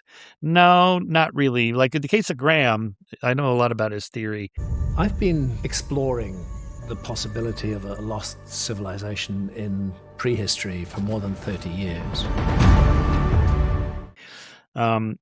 What he's missing is his positive evidence in favor of his theory versus negative evidence against the mainstream theory, right? So mainstream archaeologists say this is how the pyramids were built, or this is what happened with the Easter Island statues, or this is the Nazca Lines explanation, because you can see them from the local mountains. It's a water god or whatever. Okay, that's the accepted dogma, and Graham comes along and go, okay, I'm going to challenge that. Okay, good.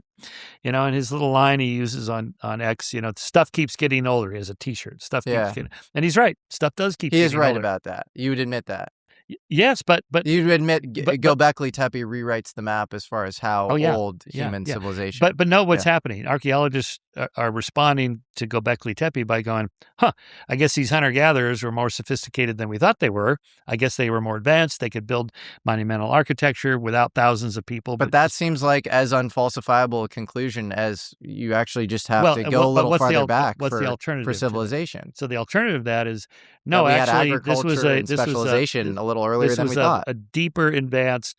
I mean, Graham thinks these were built by ancient peoples, the Atlanteans or whoever. But yeah, he thinks it's a holdover from before the Ice Age, from like tens of thousands of years transfer of before. technology. Yeah. Okay. All right. Yeah. Okay. If that was true, what else would be true? Well, first of all, we should find out, where do they live? Where's their trash? Where's their tools? Yeah. Now, if they're advanced, did they have any technology, any metal? Did they even have pottery? And the answer is no, there's nothing. But you'd have to admit that that's a tall task to put totally on Graham in a single lifetime of investigation. Well, I mean, and he says he's pushed us farther. Like, we wouldn't be talking about Göbekli Tepe if it wasn't for him and the fingerprints of the gods. Yeah. Schmidt, the German archaeologist, in archaeology circles, there's no mystery about Göbekli Tepe. They all know about it. It's only to the public, you mean? Yeah, but that was, it was a discovery. It was really popularized in the 90s, and it was, and Graham Hancock has really National Geographic did a whole cover story on Göbekli Tepe. I remember when this came out. They described it as like the world's first religious ceremony place. Well, okay, we don't have to argue about like who's responsible for making it more famous, but I do think Graham is very responsible for it. So, I know Graham pretty well. Okay, so he's a very likable guy. He's a great. He's writer. One of Rogan's first guests. Oh, I know. I've seen all that. Spent 4 hours with him in the studio. He's debated. Okay, but part of the problem he has, this is what I tried to explain to him, is that you have the mainstream archaeologists, and they're just working away, going, "This is what we think happened, and this is what we're working on." Then Graham comes from the outside and goes, I think you're all wrong. And they're like, okay, where's your evidence? And are you going to publish a paper about this? In the, here's our peer-reviewed journals, here's our conferences, and so on. This is how we do it. And he's going, I'm not going there. I'm not publishing there. I'm going to do an end run around you. Okay, so what irritates professional scientists is, but this is how the game is played. You don't get to cut to the front of the line and become famous for your alternative theory. You gotta do what the rest of us do. You got to work at it. But I will admit that podcasting, independent media engages in way more type 1 errors than type 2 errors. We are falsely accepting bad hypotheses probably all the time, right? And so that's the problem. Mainstream media blocked out too much. There's an overcorrection. And, you know, I'm still pro independent media because everybody can just say what they feel, and I like that. I'm more biased in that direction, but that is a real externality or issue, you know, with that. But let me just finish the point. Okay, if there was a civilization that lived 30, 40, 50,000 years ago. Now, we do have lots of finds of hominids that lived then. Neanderthals, we got lots of stuff from them. The earliest Homo sapiens, we have lots of stuff from them, all living in small groups, okay? So first of all, if there was an advanced civilization, what do you mean by civilization? And what do you mean by advanced? And where did they live? Where's their trash? Where's their tools? I will be the first to say that inserting, and he will say that too. He'll say inserting Atlantis as a placeholder is speculative. And so that's fun to speculate about. And I think all he would say is that there was likely some sort of antediluvian, you know, civilization with common architecture from all over the world, and that there's mounting evidence for that sort of thing. I think that is more speculative than just rewriting, you know, how old civilization is around Göbekli Tepe. But then we have to be epistemically humble, right? You know, archaeology as a field was invented 200 years ago with the discovery of the Babylonian cities. And so it's almost like you could probably create a law around, like, the farther we go in archaeology, the older things get. In fact, lower in the sediment layer, the deeper you dig, the older things get. So almost definitionally, that has to be true. But also, Graham pushes this meme that, you know, scientists are closed-minded or whatever. I mean, nobody believes in the Clovis first hypothesis. Everybody knows that humans came to the North American continent and South American continent long before 11 to 13,000 years ago. Okay, nobody's arguing that. They've all shifted. Everybody admits Göbekli Tepe is 11,000 years old. Nobody's going, that never happened. That shift was slow. Because we thought that I learned that they crossed the Bering Strait. I learned that. And so I know that it was probably multiple migrations. So people like Graham are serving a vital role. And then to defend him further as far as his career decision, you can travel the world, write books, have fun, make money, and contribute massively to the field, or you can be constrained by this publish or perish. You know, Kissinger had a famous quote about academia: the lower the stakes, the harder they fight. Whoever actually said that, actually said that. But like, you could be stuck in this like petty, sharp-elbowed thing, or you could be famous and have fun and make money and contribute. Many are called, few are chosen. Graham is one of the few alternative people that have made. There's lots of them. Lots of them. I mean, you talk to like what's his name, Havas, Zahi Havas, right? Yeah. So I mean, you know, how come he doesn't talk to Graham? He's not nice to Graham and other friends. I don't know, whatever. But there's hundreds of guys like Graham who show up at the pyramids and go, "I have my alternative. The pyramids were a nuclear power plant." But I think the pyramids The pyramids are another example, as with the JFK assassination. A lot of these things where it's like, I don't know the ultimate answer. I'm not claiming to be the source of ground truth, but the prima facie story is so obviously a lie. And so so people are tired of being gaslit. But like, if you watch that Zahi Hawass interview with Joe Rogan. But are there photographs online? Yes, in my book. I don't go online. Why I have to go online? I go to my book.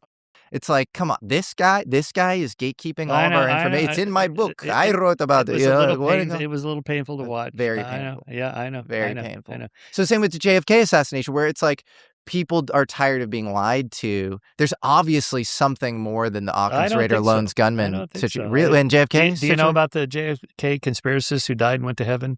And God says, you know, "Sir, you were such a pious man. I will grant you any wish you want. I'll answer any question you want." He goes, "All right, who really killed JFK?" And God says, "Lee Harvey Oswald, acting alone, using his Carcano Mannlicher rifle." He goes, "Oh my God, this goes higher than I thought." That is a funny joke.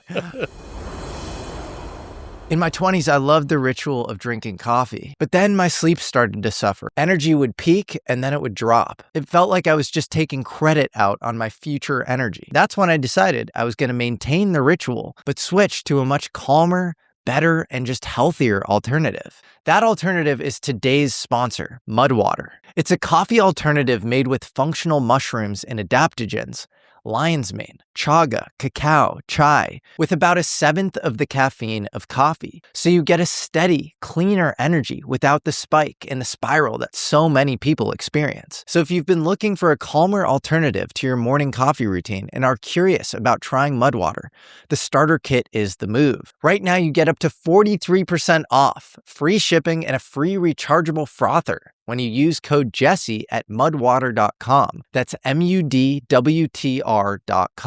Now back to today's show. But this is what happened. But you don't. How did we get to the? Everybody. I saw you made a tweet about my friend Tom O'Neill today. Yes, and he's because there's MKUltra hearings. Yes, and he has this theory that maybe Charles Manson was an MKUltra patient. I read his book. At the end of the book, he goes, "Damn it, I didn't get a smoking gun." Here's a bunch of little things. Yes, but if you read the book as a reasonable third party, could be. Then you have to think your base case has to be that Charles Manson was probably an MKUltra Either mind that or control cult patient. leaders can use sex, drugs, and rock and roll to get people to do crazy shit for them, and this does happen. Yeah, but he's going into the Haight-Ashbury Free Medical Clinic where Jolly West, who's I definitely the head of know. MKUltra. I know there's enough of these weird connections. I will admit, Manson's an interesting case, and O'Neill did, I think, properly debunk the Helter Skelter. He did, what's for his sure. name? Vincent Bugliosi. I liked Vincent Bugliosi. I knew him. I think he sold us a bill of goods. Because I bought that. I read Helter Skelter. Oh my God, this is a great story. Yeah. And I think Tom O'Neill showed that was a bunch of bullshit. Well, you know what else he revealed, a la the JFK assassination in that book, is that Jolly West saw, so for the people that don't know, Lee Harvey Oswald, supposed lone gunman, probably not lone gunman in my opinion, of JFK on November 22nd, 1963. He then gets killed right outside the courthouse by Jack Ruby, who's this like nightclub guy, and he ends up in jail, Jack Ruby, but doesn't actually remember having shot Lee Harvey Oswald. It's this very strange sort of circumstances. That was a later story. He shot him. That's what he said, and he was confused at the scene of the crime. He's in jail for 6 months, and you know who sees him in jail? And this is according to Tom O'Neill. I know Jolly West, yeah. Jolly West, who's the head of MKUltra. I know. And then he has one of the guys, yeah. And then Jolly West comes out and he does a press conference and he says, Jack Ruby has had a psychotic break. Yeah, he might have.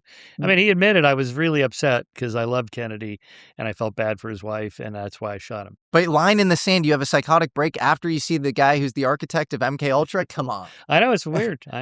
No cameras. I recommend. I recommend reading Gerald Posner's book Case Closed. He goes through all this stuff and shows why Oswald. I don't think he went through the Jack Ruby thing. That's a more recent revelation.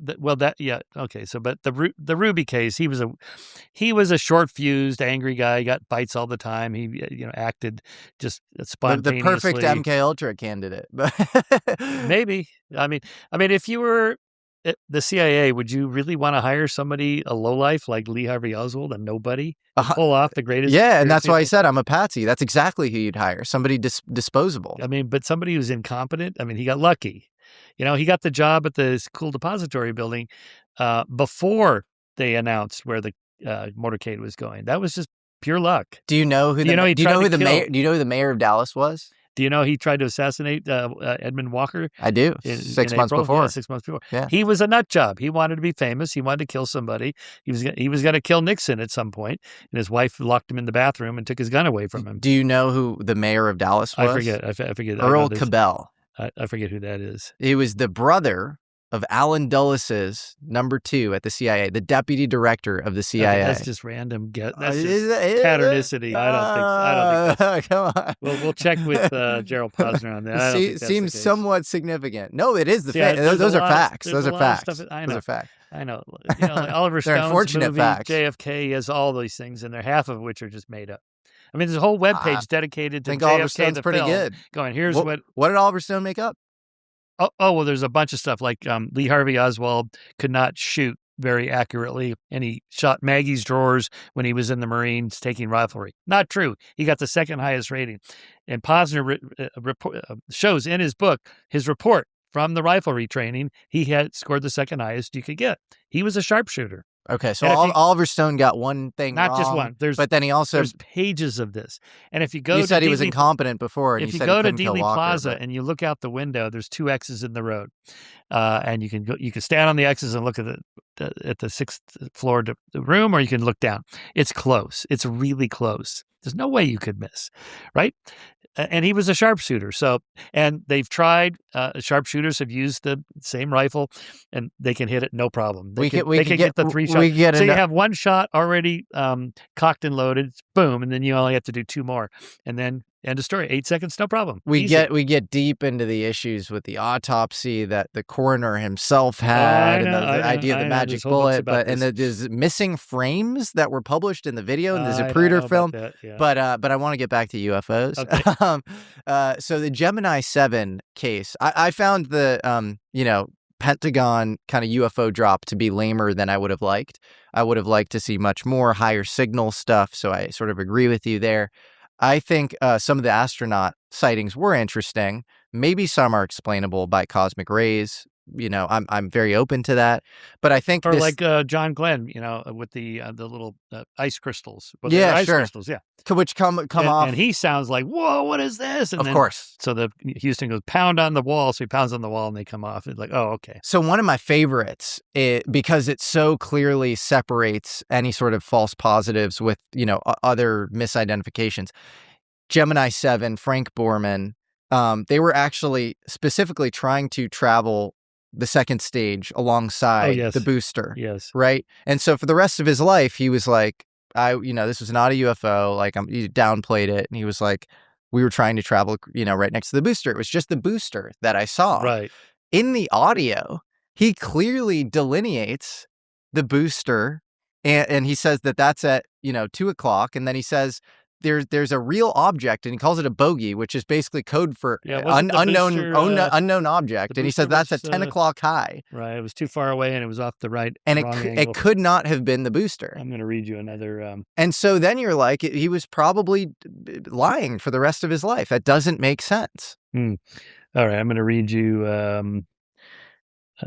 And it couldn't have been part of, if it had been part of the booster, you would have seen that part of the booster, which was originally traveling next to the booster, as you would in a zero-G environment. You would see it slowly move to 10:00 high, and you would know that it was the booster. And he goes, this is an actual sighting. Okay, we have several, looks like the 3 up here, your actual sighting. Yeah, I know. I understand. Okay. So what is that? What is it? I don't know. I'm going to read to you. This is a part of the problem. This is eyewitness. I don't think he did either. That was a UFO. All right. So here is Scott Kelly, NASA astronaut and pilot, right? His brother Mark is a senator. They're twins. They've both been in the space shuttle. So during the hearing like 2 years ago at NASA about the UAP videos, okay? And he gives a little speech, just takes 30 seconds. In my experience of flying over 15,000 hours and 30-something years in airplanes and in space, the environment that we fly in is very conducive to optical illusions. So I get why these pilots would look at that go fast video and think it was going really fast. Roger, there's troubleshooting. I remember one time I was flying off Virginia Beach Military Operating Area, and my RIO, R-I-O, radar intercept officer, who sits in the back of the Tomcat, was convinced we flew by a UFO. I didn't see it, so we turned around and to go look at it. It turns out it was a Bart Simpson balloon. My brother Mark Kelly, a former NASA astronaut and also now a U.S. Senator, shared a story with me about an experience he had years ago that when he was commander of the STS-124, they were getting ready to close the payload bay doors of the space shuttle, and they see something in the payload bay, and they thought it was a tool, maybe a bolt. They couldn't figure it out. And they would potentially have to go do a spacewalk to retrieve it. But before they did that, my brother grabbed the camera and they took a picture of it. And when they blew up the picture, they realized that this is not a bolt or a tool in the payload bay. It was actually the International Space Station 80 miles away. These are cases where pilots have rendezvoused on a buoy because they thought it was their wingman. It's just a very, very challenging environment to work, especially at night. Of course. This is a problem with these. Of course. He was a pilot. He was a. I'm sure there are all sorts of false positives. Yeah. These people are under duress. But the idea of being, I'm a trained observer. Yeah, but you still get stuff wrong. Yeah, but even Jared Isaacman, the current NASA admin, is admitting that some of these cases are unresolved Yes, now. okay, I like him. I like him. I think if we're going to expose anything, he would be on board with releasing it. Yeah, no, I like him too. But NASA from 1958 till now it's basically an intelligence agency. If anything involves national security matters, it's not going to let the thing out. So, I mean, he's one of Elon's men. Okay, he says we're going to be transparent. All right, good. Yeah. But but here's the problem, Jesse. Yeah. Let's say he goes, all right, I went in there and you know what? We didn't find anything. Now, UAP people will go, oh, okay, he's covering up or he's not telling us everything. Well, he's siloed. Well, at this point, I have enough evidence in the open source world, and everybody listening does, to say, for example, with the Frank Borman case, we need an explanation for that. Because again, there are sparks coming out and he delineates that from the booster. And he delineates both of those things from what he calls an actual sighting at 10 o'clock high. And he calls that a bogey, which is the nomenclature for unknown detected object. And he says it's an actual sight. And like you actually hear the guy in mission control. He wants to say UFO and he goes, is it an actual sighting? And he goes, yes, it's an actual sighting. It's so clear that it's something that he, is confused by and doesn't understand. So all I'm saying is we should have all of the data in that specific instance. If Jared Isaacman is going to say, yeah, this is definitely prosaically explained, give us all the data in that instance, and then I'll be satisfied. But here's the problem. We're probably never going to get explanations for a lot of these. This is a one-off event. There may be nothing to find. In other words, maybe NASA doesn't have the explanation. They could explain some of the stuff. Do you know? Like with the case of Buzz Aldrin, I was on Larry King Live once with Buzz Aldrin and a couple of UFO people. James Fox was on there too. Yep. And Buzz launches into this long story about when they launch the Apollo 11. He's going out there and he reports to Houston. Oh, I'm going to see this thing out there. But he went into a long thing about the panel of the second stage of the Apollo, and it was just going alongside them. That's what it turned out to be. But it took him like 10 minutes to get this story out. And Larry King is like, "Come on, get the story out. We got to go to a commercial break." It was really a funny moment, but that's all it was. Okay, so that one is explained. The Borman one, maybe NASA doesn't have an explanation for that. Maybe they have one and they're not telling us. Buzz Aldrin got pretty uncomfortable on air. Buzz Aldrin had a sister that said that he was very into UFOs in his private life. And James Fox actually chased Buzz Aldrin all around the world, finally cornering him in Monte Carlo. And he was about to interview him on UFOs because apparently he had had a sighting as a fighter pilot in World War II. And basically, Buzz Aldrin said to him, well, I can't do this, mess with my reputation. And, I think it was actually around Paul Allen he was one of the co-founders of Microsoft. He was getting a lot of flack at the time for being involved in SETI, which shows you how far the conversation has moved on this topic and where the Overton was. He funded the Allen Array of telescopes. Right. SETI, yeah. Right. So this is Buzz Aldrin being really fearful about what's going to happen to him. And he says, I can't jeopardize my initiative. I'm working with Congress right now. I'm trying to get money to develop a rocket that's going to help put civilians into space. And how's my story going to change anything anyway? Which to me is implying that there's something real here and that, you're worried about your own reputation as a result of going out on the record and on a limb in this case.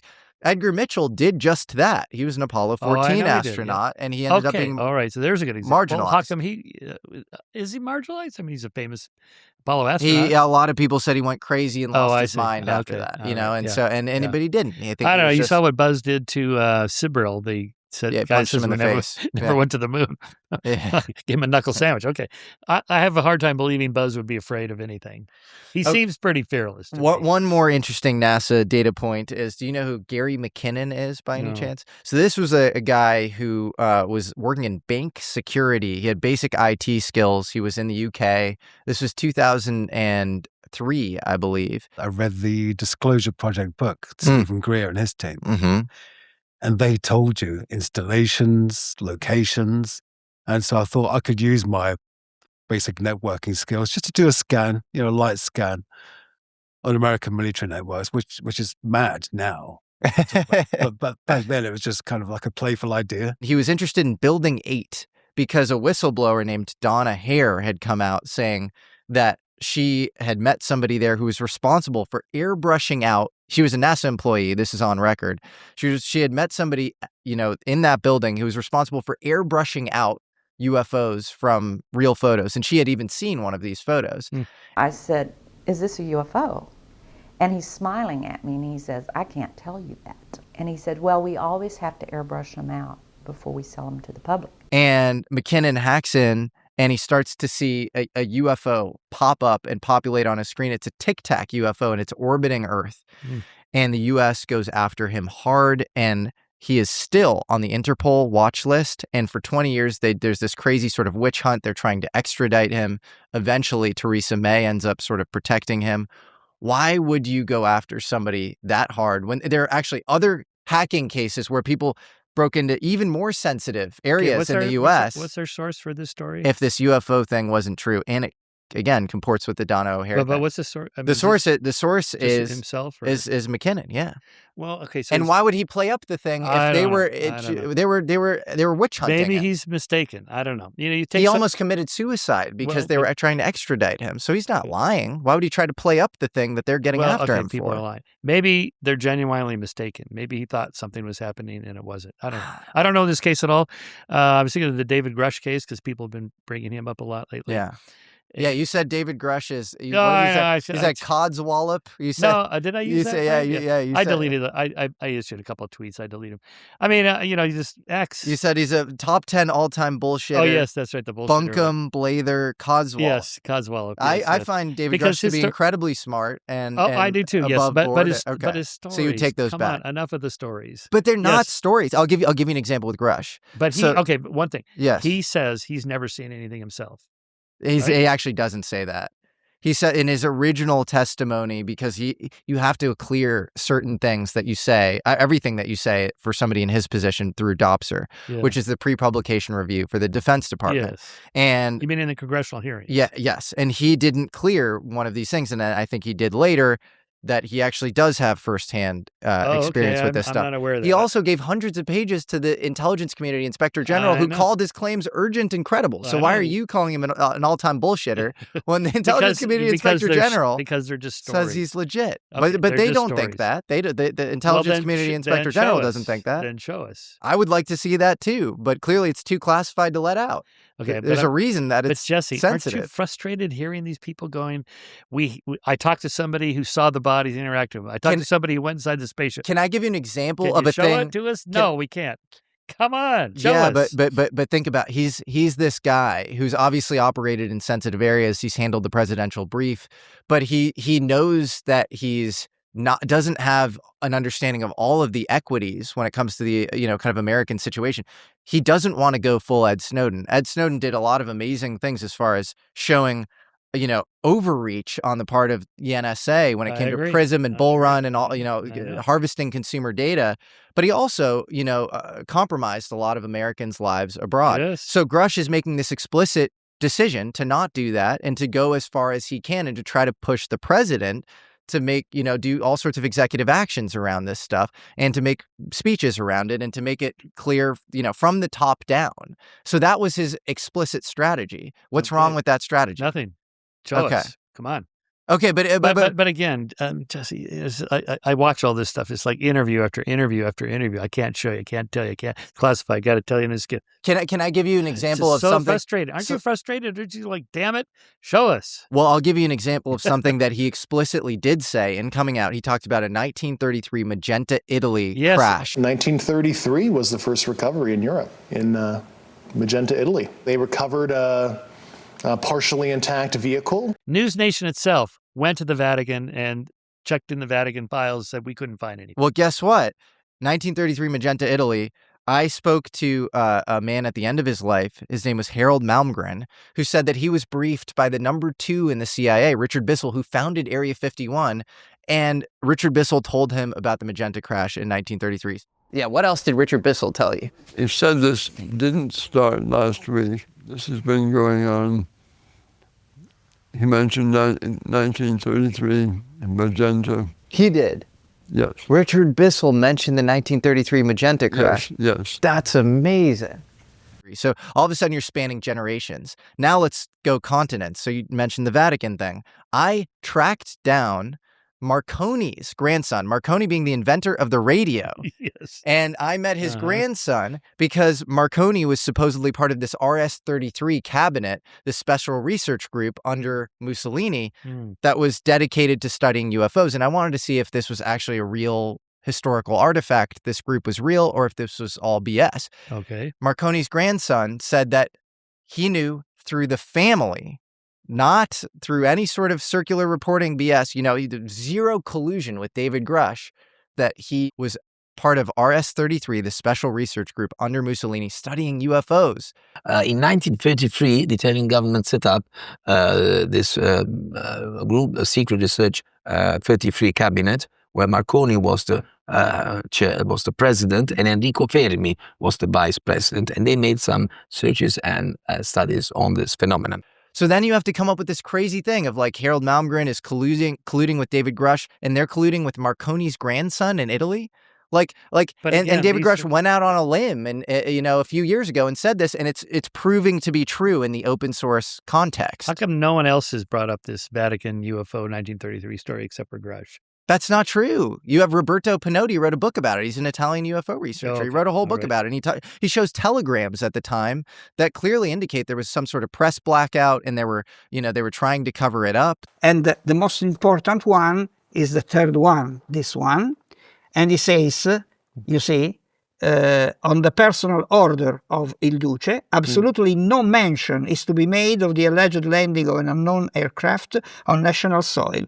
The same applies to today's news for publication by the Stephanie Agency and individual journalists. There's as much evidence for like any other, thing that was, there was an attempt to hide it. That's that old. Okay, it's 90 plus years old. Let's talk about crash retrieval programs. Let's do it. Okay, those are not abnormal. All governments have them because we want to know what the other side is doing.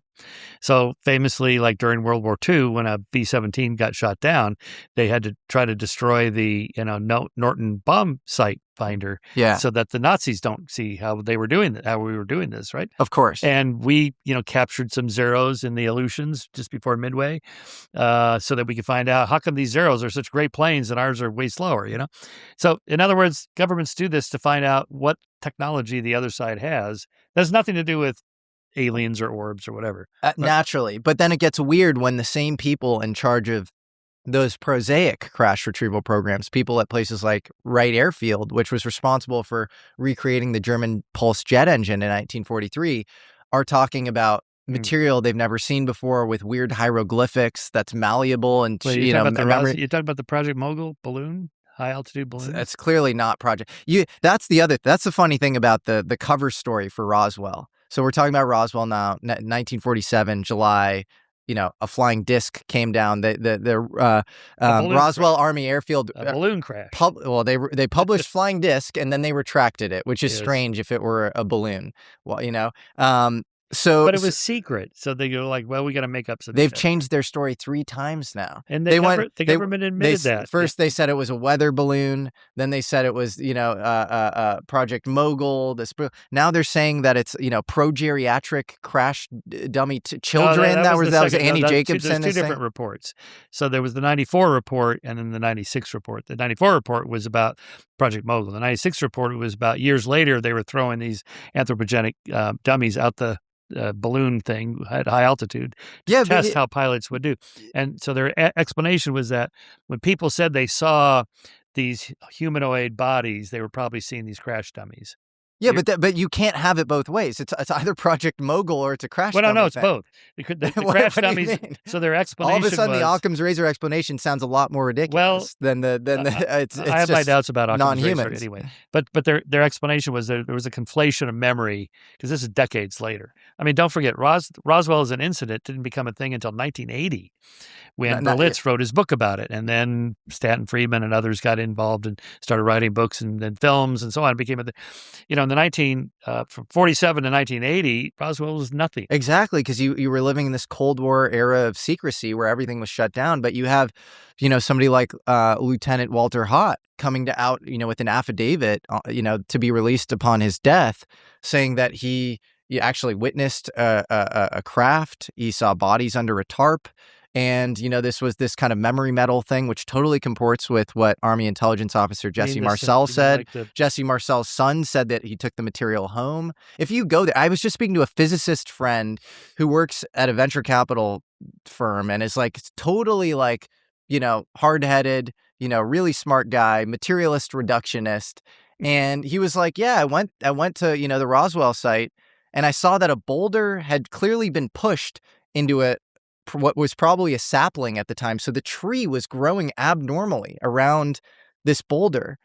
So he was like, it seems like, you know, maybe the craft crashed into the thing and it was split down the middle. And he was like, what could have, caused this boulder to split down the middle? There's so much evidence when you actually look into Roswell. I don't know. I think it's Project Mogul. What do you think it is? I think it's worthy of further investigation, and that this memory metal, I believe Jesse Marcel, I believe Walter Hott. I have no reason to disbelieve them. I disbelieve these BS cover stories that keep changing over decades. And so I think it's something crashed that was anomalous and it's worthy of investigation. And that's all I want to say. I don't want to say it's definitely alien. Yeah. But it's weird. But what if the government, let's say the UAP committee and Avi comes out and goes, okay, we got to the bottom of Roswell. It was just Project Mogul.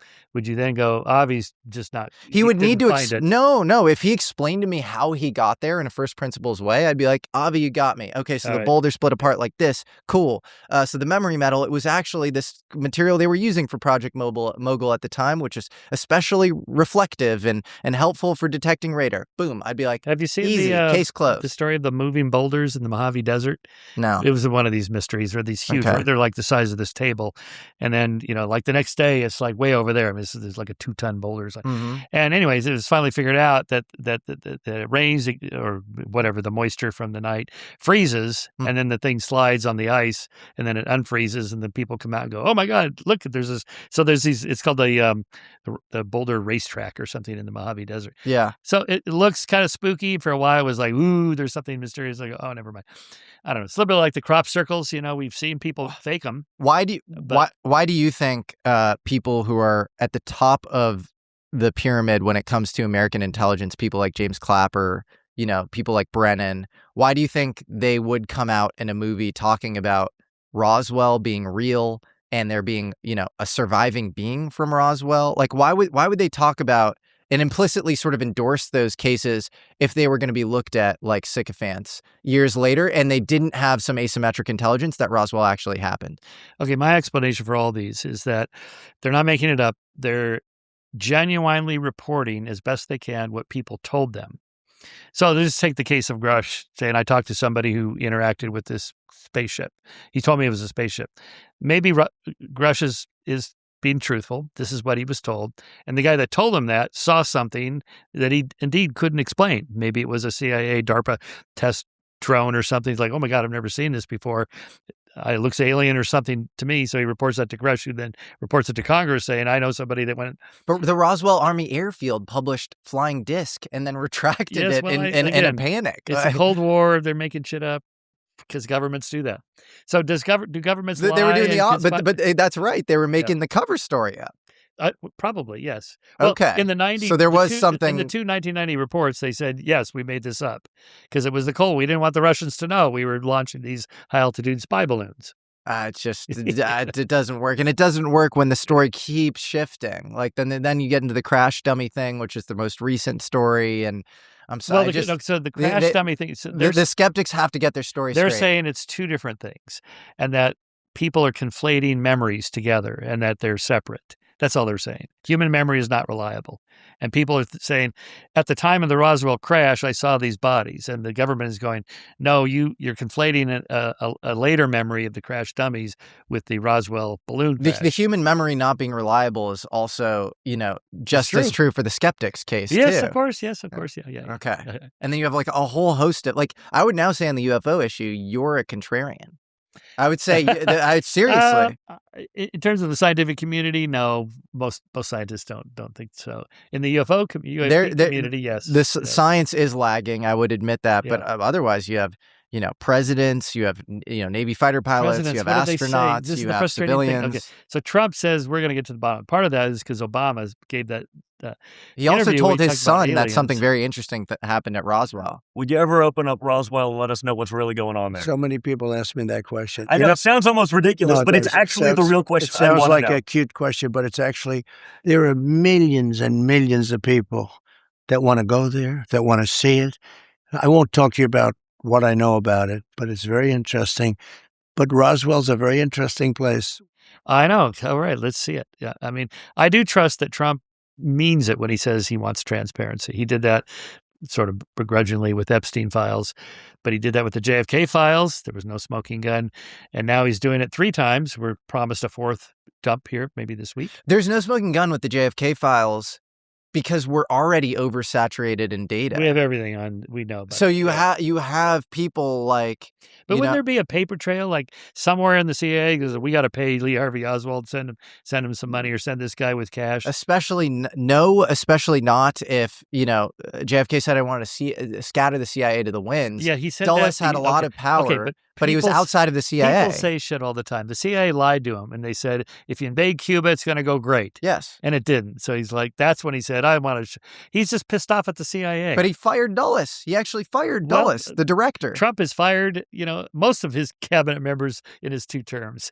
Yeah, but that's not unusual. Yeah, but usually president versus, Intel world wins historically, whether it's Nixon, JFK. Maybe.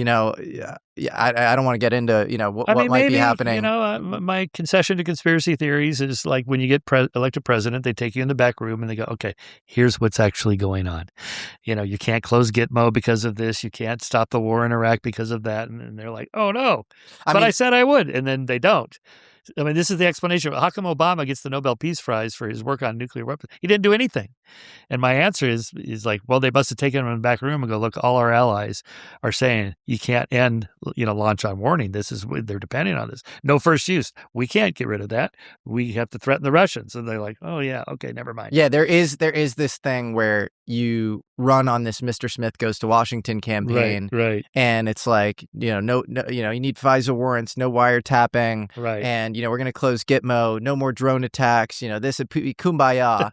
And then all of a sudden you go in, you're like, oh, you turn into a neocon overnight. Yes, something happens. I hear you. Yeah, I know. I know, but if anything, it's a tip of the hat to you and the conspiratorial movement, because I think there is a lot of stuff like that happens.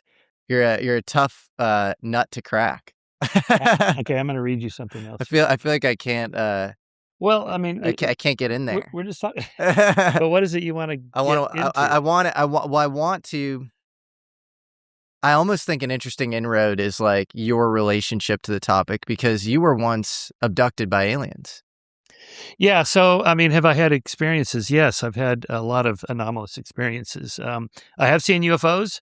Most of them I think I can explain. Like one of them looked like a V-shaped shiny object out in the desert. Turned out it was a flock of geese. We drove further. It was during Race Across America. We drove further down. Went, oh, it's geese. Okay, yeah. But it was like, whoa. And other examples I use, like seeing the stealth bomber fly over my house when I lived in Altadena. Every January 1st at 8:05 a.m., because the stealth bomber flew from Edwards Air Force Base over the Rose Parade, right? So, but if I didn't know what it was, it'd be like, whoa, because it was really spooky looking. It's this, delta-shaped thing. It's super black. It looks like a hole in the sky. When it comes at you, it makes no sound. Now I already know what it is, so I was like, okay. But I can imagine being in the desert, like in 1950s, going, whoa, what is this? Okay. I did have an alien abduction experience in 1983. I was traveling along a lonely rural highway near Hagler, Nebraska, and a big vehicle with bright lights pulled me over, and the aliens got out, and they abducted me into the ship, where I lost 90 minutes of time, missing time. Okay. Anyway, so this is during Race Across America. The big spaceship is my support crew, big motorhome with lights. And the aliens are my support crew, my girlfriend, my best friend, my mechanic, and so on. And I had transported in my mind, I'd ridden 1,280 miles from Santa Monica Pier all the way into Nebraska, nonstop on a bicycle, right? Except for a few bathroom breaks, but just no sleep, right? So I'm sleep deprived. I'm going like 5 miles an hour, just sort of wobbling down the road. And they go, we got to pull Shermer over. He's going too slow. So they get out and, to put me in the vehicle on it. And in the 1960s, when I was a child, there was a CBS show starring Roy Thinnis called The Invaders. And it was the aliens had invaded this small town and snatched the bodies. It was a body snatcher story. And the humans that lived in the town looked just like Roy Thinnis is the hero of the story, just like his neighbors and his friends.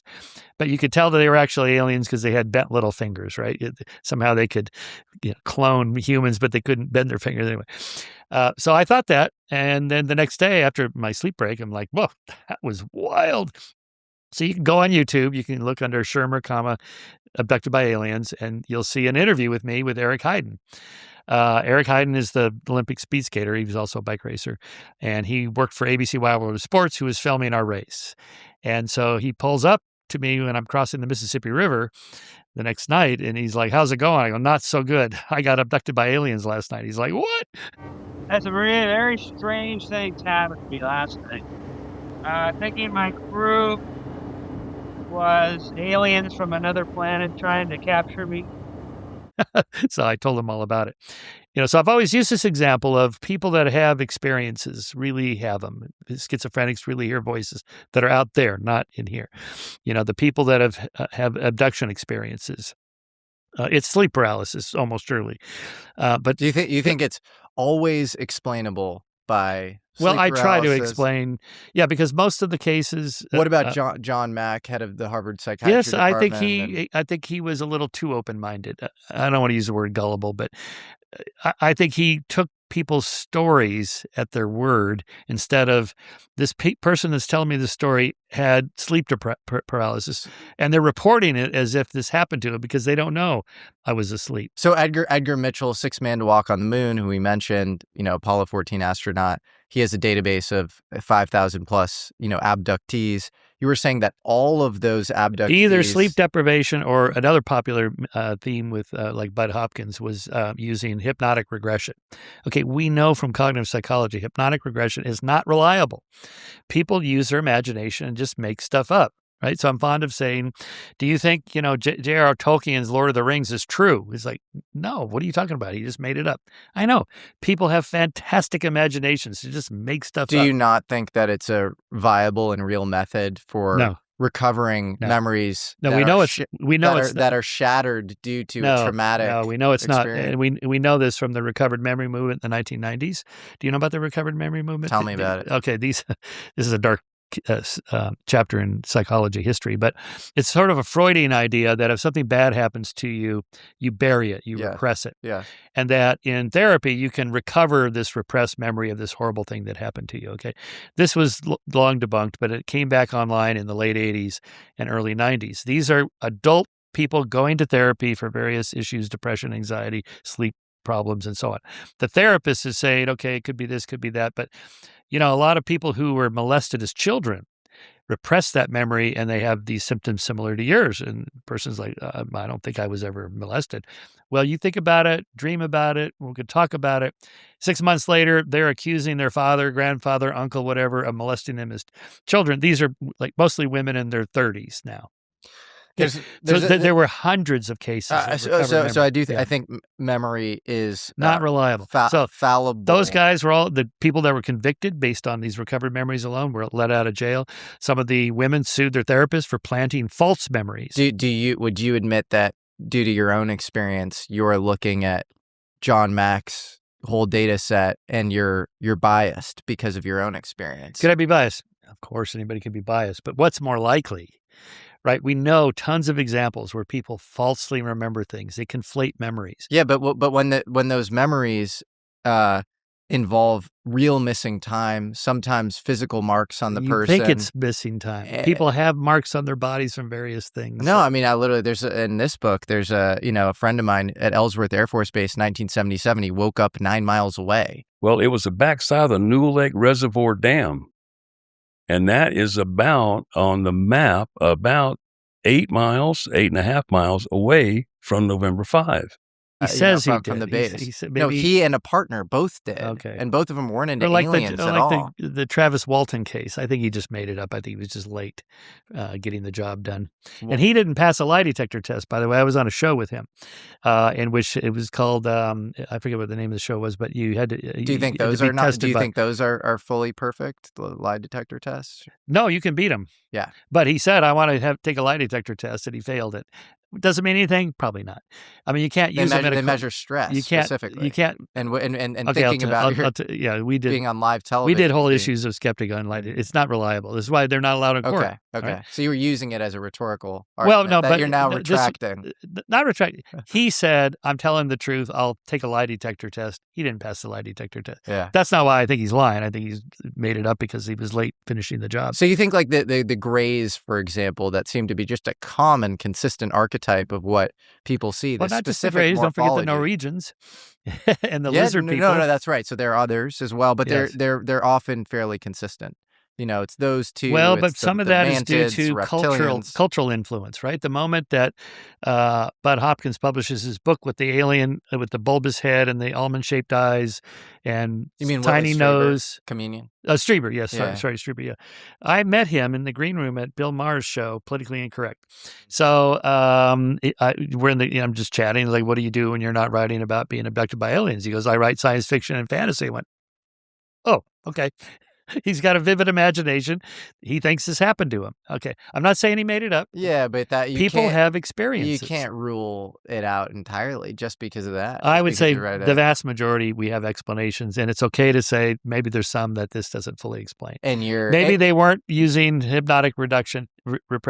Maybe they weren't asleep when it happened. Okay, so then what? In your belief, that is biased from your own experience, which was clearly an alien overlay on a real thing. Yeah, maybe. Okay. Yeah. Okay. Well, at least you can admit that. But I mean, okay, none of this is reliable. This is why eyewitnesses are so bad. When I was writing my book on the Holocaust deniers, they would use survivor stories to show how wrong the survivors are, and they were right about that. I mean, the survivors of Auschwitz have all seen Schindler's List and all the movies and so on, and they have this. Oh, I saw Mengele on the platform when I got off the train. I fact check one of these stories I heard. It's like, but he wasn't there when you were there.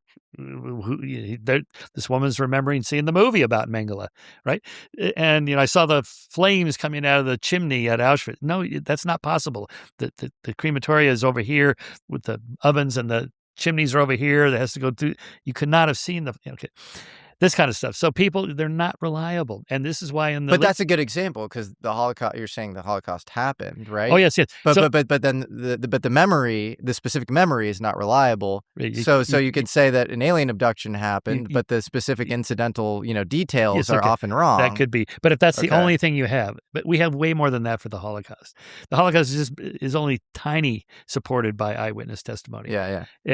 I'd love to move away from this analogy. I know. Okay. If at all possible. But just one more point. Yeah. I mean, if the other side says, "Yeah, we did that," and that's true, no one in the German community today denies it. They all go, "Yeah, we did that." Yeah, of course. Right. Yeah. So anyway, so I mean, okay, this is my point about epistemology. No arguments there. This is my point about epistemology. How do I know the 2020 election wasn't rigged? I didn't check myself. I trust Attorney General Bill Barr, who was a lifetime Republican, twice voter for Trump, said, I'm going to look into this. If anybody would find it, he would find it. He didn't. Okay. So this reminds me of Christopher Hitchens' line about, which he got from somebody else, that when you hear Mother Teresa saying that she believes in God today, you think, well, yeah, that she's doing her job today, or the Pope. The Pope says, I believe in God. You think, well, the Pope's doing his job today. If you hear the Pope saying, I'm having some doubts about God's existence, you think, oh, Pope might be onto something, because if anything, he would believe one thing if he says the other, right? So if somebody like a Marco Rubio, goes in there and goes, okay, we have something, that would get my attention. Not another one of these third level. I know somebody who knows somebody. Just somebody more direct. Secretary of State Marco Rubio, President Trump, the head of the CIA, somebody that would have reason to know. Then says, yes, I found it. Okay. Now, maybe if Marco says, I can't show you because it's actually what we have is CIA, DARPA top secret. I don't want the Russians to know, but we do have something. Can I give you an example? That would get my attention. Can I give you an example of why I think that's not always the best scientific methodology? You're familiar, obviously, with Thomas Bayes, Reverend Thomas Bayes. Reverend Thomas Bayes, who was, famous statistician as well, came up with Bayesian logic. I have a whole chapter on it right here. There you go. And I think it's a very important way to think. If you start to build up, mounting evidence for something possibly being real, I think that should warrant further investigation. So a good example is if you have some circumstantial evidence, say around Epstein circa 10 years ago, or around directed energy weapons and, Havana Syndrome. Skeptic Magazine in 2022 said, this is all psychosomatic and this is not serious. And we shouldn't, these diplomats are experiencing kind of mass hysteria. Or vertigo or whatever. Or vertigo. And in fact, we realized that it's, Der Spiegel, 60 Minutes do this piece. In 2016 and 17, 25 Americans, including CIA agents, suffered serious brain injuries. We have been collecting evidence of what appears to be a hostile foreign government's plan to target Americans. And we realized that it's this real directed energy weapon. We still don't have a directed energy weapon. Where is this weapon that could do this? Do we have this? I mean, Mike, I think it's pretty clear that microwave, weaponry can do this. And this is being admitted at the highest levels of intelligence, again, on both sides. But it's similar to the UFO thing because you don't have a smoking gun, but it's, if I were a betting man, I would bet that it's that and that it's not psychosomatic. Would you now bet that it's psychosomatic? Again, I'm withholding judgment until I see, somebody in the FBI or whatever goes, we found the sonic weapon, the acoustic weapon or whatever that the I'm sure Russians they have it. using. They're not going to release that publicly. Why because that's a literal tactical, trade secret. That literally confers an advantage. But this is the problem with the UFOs. What if UAPs are actually just weapons that our government has? I think in certain cases they're conflations, but I think a lot of the stuff that we've outlined today cannot be explained by advanced some of the human nuke technology. Stuff is Russian tech spying on our nuke sites. In 1945. Well, they had nuclear weapons by 46. They already knew that we were working. Not by 46. It was in 1943. Klaus Fuchs was a Russian spy from 42 to 50. Yeah, working at Los Alamos. That's right. But they ended up building the weapon later than 46, I believe. The Russians, yes, it was 47. 47. Okay, yeah. So, but I mean, the point is, yes, they do spy on us, and we spy on them. So maybe some of the weird shit people talk about with anomalies, maybe that's just Russian assets. But again, the Russians are not going to have stuff that's breaking our physics. No, in the late 40s. They would not have that. Yeah, okay. They would never have that. Okay, good. That can't be. Yeah. This is why I reject that in my chapter on that. Yeah. Is that no country gets far ahead of any other country. So would you admit you got the Havana Syndrome thing wrong? No. I still think... really? Yeah, no, I still think it's mass hysteria, vertigo. Oh, yeah. Oh, okay. So you're in the real minority there. Well, I think the 60 Minutes, I really think they got it wrong. Yep. That's I usually wild. trust them. I just think, anyway, I don't know. I think I could be wrong. I think they got it very right. Show us again, they're anecdotes. People saying, I had these weird things happen to me and I'm a diplomat in Cuba. Yeah. Okay. That gets our attention. Okay, fine. Yeah. Now we investigate. Yeah. All right. Where's the weapon? Where's the people that did it? We don't have any of that. I want to speak about a mystical experience that you cannot explain. And this was with your wife. Oh, the radio story. Yeah. Okay.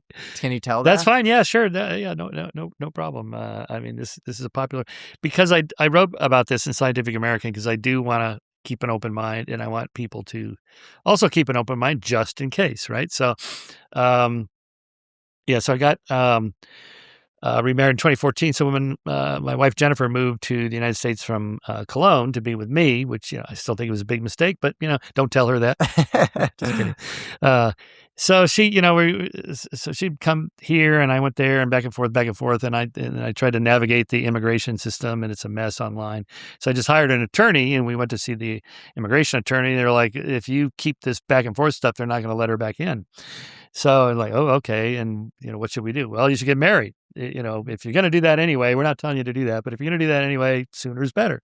So we said, all right, let's just go down to the courthouse, Beverly Hills courthouse, and just fill out the form, get married right there. So we did that. And it's like, but this is not very romantic. So then go back to my house where she'd moved in, and we're going to have a little ceremony. So this is all my friends and family, and she doesn't have anybody there from Germany. So she's feeling kind of blue. Now, months before, she had shipped out all her stuff, including a little 1977 Philips transistor radio from her grandfather. Now, she didn't have a dad.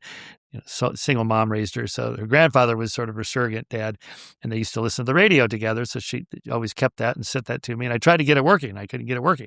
Put new batteries in, and I did the slap it on the table test and all that stuff. And nothing happened.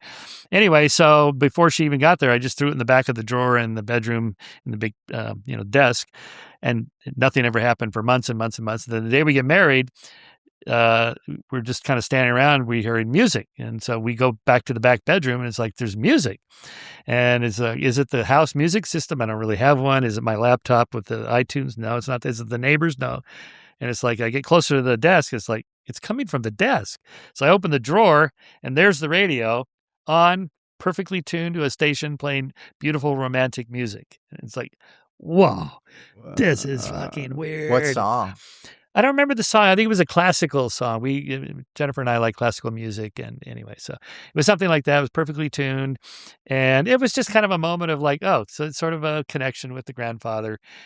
Did we think grandfather's in the bedroom with us? No, that would be kind of creepy, right? Mm-hmm. But it was just like an emotional, anomalous event. Anyways, I wrote about this in Scientific American, and to my utter surprise, I got just like hundreds of letters from people saying, you know what, I had something similar that happened to me, and they would tell me these stories.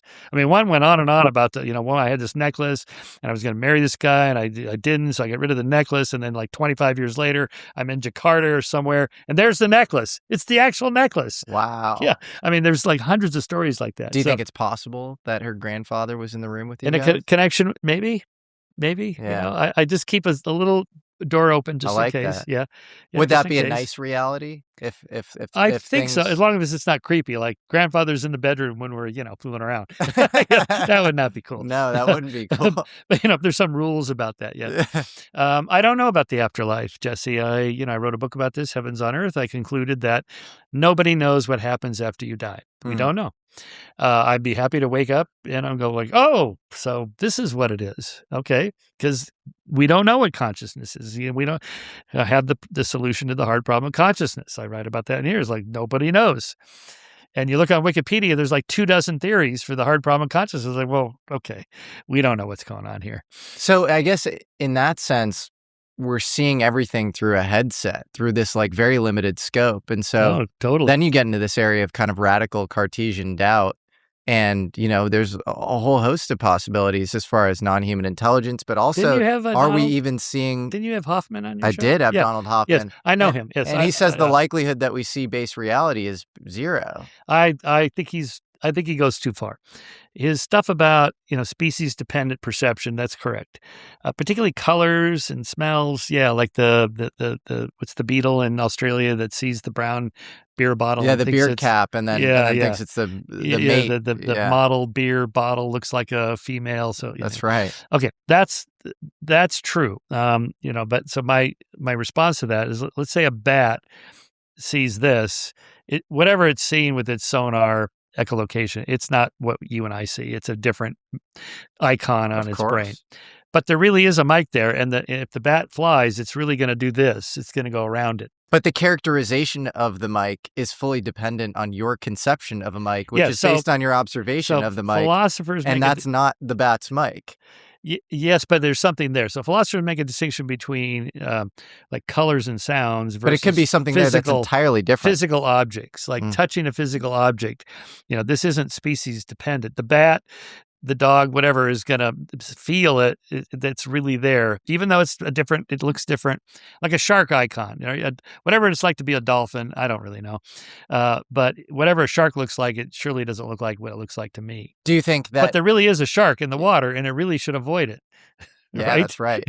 Well, in a species context, there's obviously resource allocation when it comes to evolution to detect certain predator and prey, and there are definitely species, higher up and lower down that aren't adaptive for you to perceive. And so they're likely species that exist outside of our scope.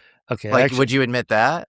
Oh, yes, absolutely. But I do have a thing on Donald Hoffman in the book, and I have a picture here of M.C. Escher's The Waterfall That Flows Uphill, right? Oh, yeah. Okay, so illusions only work because there actually is a reality, and water never runs uphill by itself. There's something off here, and we all recognize that. Okay, so predators, or I should say, like prey animals that look like predators, they have the eye spots, or they have the fake rattles, or the fake wings, or whatever. They evolved those because there really are predators that look like that, and there are prey that are afraid of those predators. And so if you can be an organism that looks like the predator, that can be adaptive.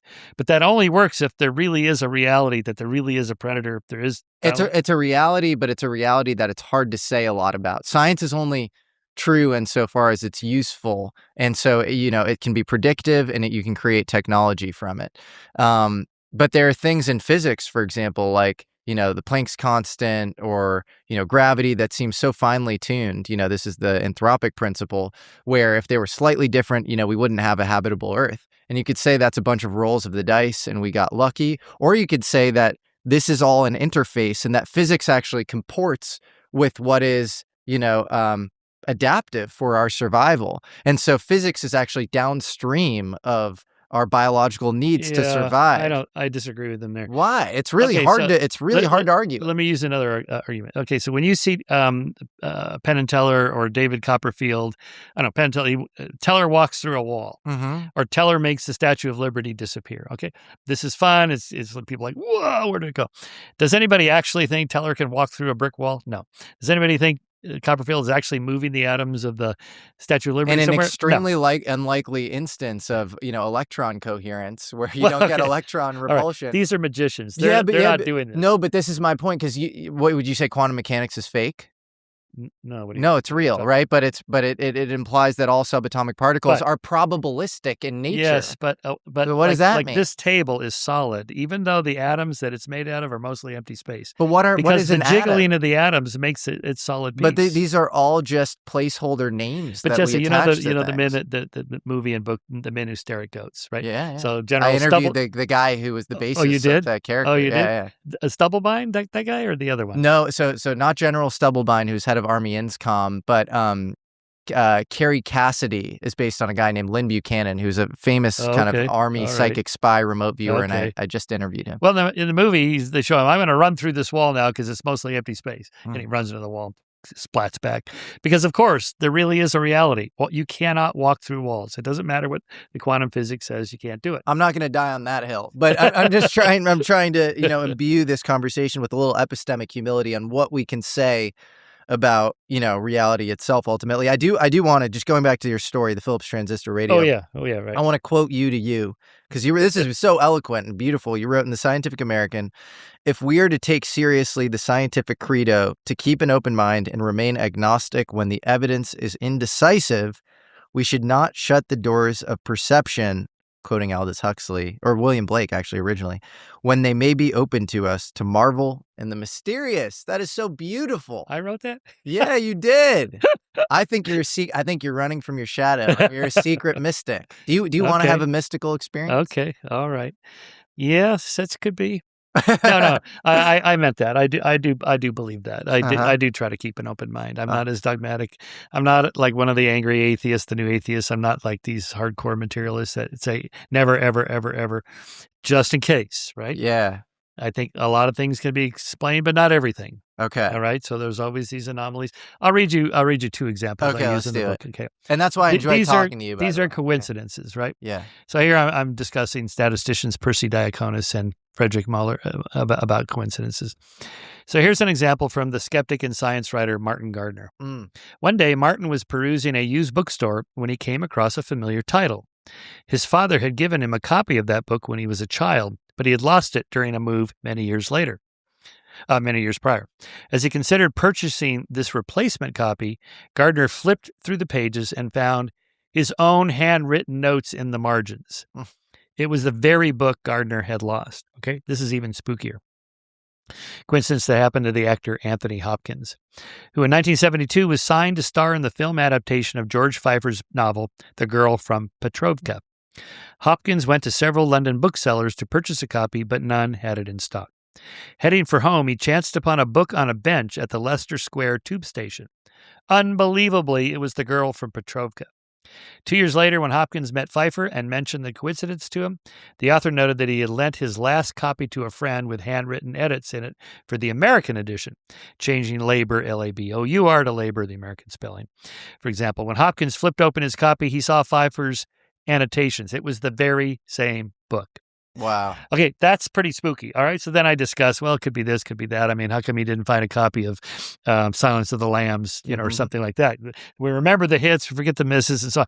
But there's enough weird stuff like that. And again, I've received hundreds of stories. And I mentioned Jeffrey Kripal and Chuck Belay collects these as well. There's thousands of these. So just in case, there's a lot we don't know. The consciousness problem is one. The God issue, that you mentioned, fine-tuning. We have explanations for that, but they're not great. The multiverse is not... It's not great. It's as unfalsifiable as... It's kind of science fiction-y, sort of metaphysics, string theory. Even Avi goes, string theory is a bunch of nonsense. Well, okay. It's not my field. It's like, whoa, okay, no one seems to vibe this anymore. So what happened? Yeah. This was the big explanation. Okay. Martin Rees wrote that book, just 6 numbers about fine tuning, but he doesn't believe in God. But he doesn't have a final answer either. Why is the universe this way?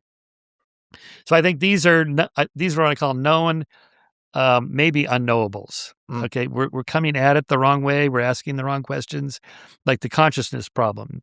What's it like to be something is what the hard problem people talk about. What's it like to be? I think that's the wrong question. I can't know what it's like to be a bat or a dolphin or my dog or you, right? I can just, and the implication in this question is that the little homunculus in my mind can jump out and go over to your head and look inside and see if the red looks like to you what it looks like to me and go, oh, Jesse's red looks like my red. This is not possible. I have to make assumptions. So all the stuff you're talking about, like, consciousness or these things happen. Okay, could be. There's a lot we don't know. But there's so much we don't know about consciousness. I mean, the government for decades has spent money on remote viewing and taken it very seriously. Remote viewing, yes, I know. Again, this is one of those areas. A real modality. Yeah. They gave another past interviewee of mine is Joseph McMoneagle, who was given the Legion of Merit for helping, aid in intelligence collection and all sorts of, you have Jimmy Carter on record in 1976 saying the craziest thing I ever experienced in my presidency is a woman named Rosemary Clooney, who was a psychic spy, remote viewer. They were looking for a downed Tu-22 Russian cargo plane, and Africa was the entire target that they gave these psychic spies. Yeah. And Rosemary Clooney circled a 3 square mile radius in Zaire, and they found this plane under the treetops there. Okay, so here's the counterfactual to that. Okay, so during the CIA program, Stargate, where they were using the remote viewers. So yes, they got some hits, but what else would be true if they could really do this? Like, where were the Russian missile sites? Where was I don't know, Osama bin Laden? That's probably too late for that program. But how do we know that remote viewing wasn't used in certain instances? We don't know about the hits. We might not know. That's possible. And then B, there was actually a meta study done by Jessica Utz, who was president of the American Statistical Association, and a fellow skeptic, Ray Hyman. Yes, but Ray Hyman did not agree with her on that, though. If I recall. He did. Well, he agreed that it was statistically significant. And then he was like, "But I think we'll have to. This will get explained down the line." Which Karl Popper, a great philosopher of scientists, he would call that materialist promissory notes. He would say that is taking out debt on materialism and assuming it'll stand up. Ray's pretty good at these things, so. But he admitted it was statistically significant. Jessica Utz and him, and also Richard Wiseman, the psychologist from England, he's also disputed her and what's his name? The people that stare at the back of your neck, Rupert Sheldrake. Yes. So like Rupert Sheldrake has this whole theory about, perception is your eyes sending stuff out and it tickles the back of your neck if I'm staring at you and you pick that up. Scopesthesia. Or the dog, your dog knows when you're coming home and you're miles away at work or whatever. Okay, so he has all these stories and books about it and experiments he's run. So Richard Wiseman tried to conduct the exact same experiments with the dog, and he's published these, and he gets no results. Okay, and then Jessica comes in and is like, well, this or that problem with the methodology. It gets complicated.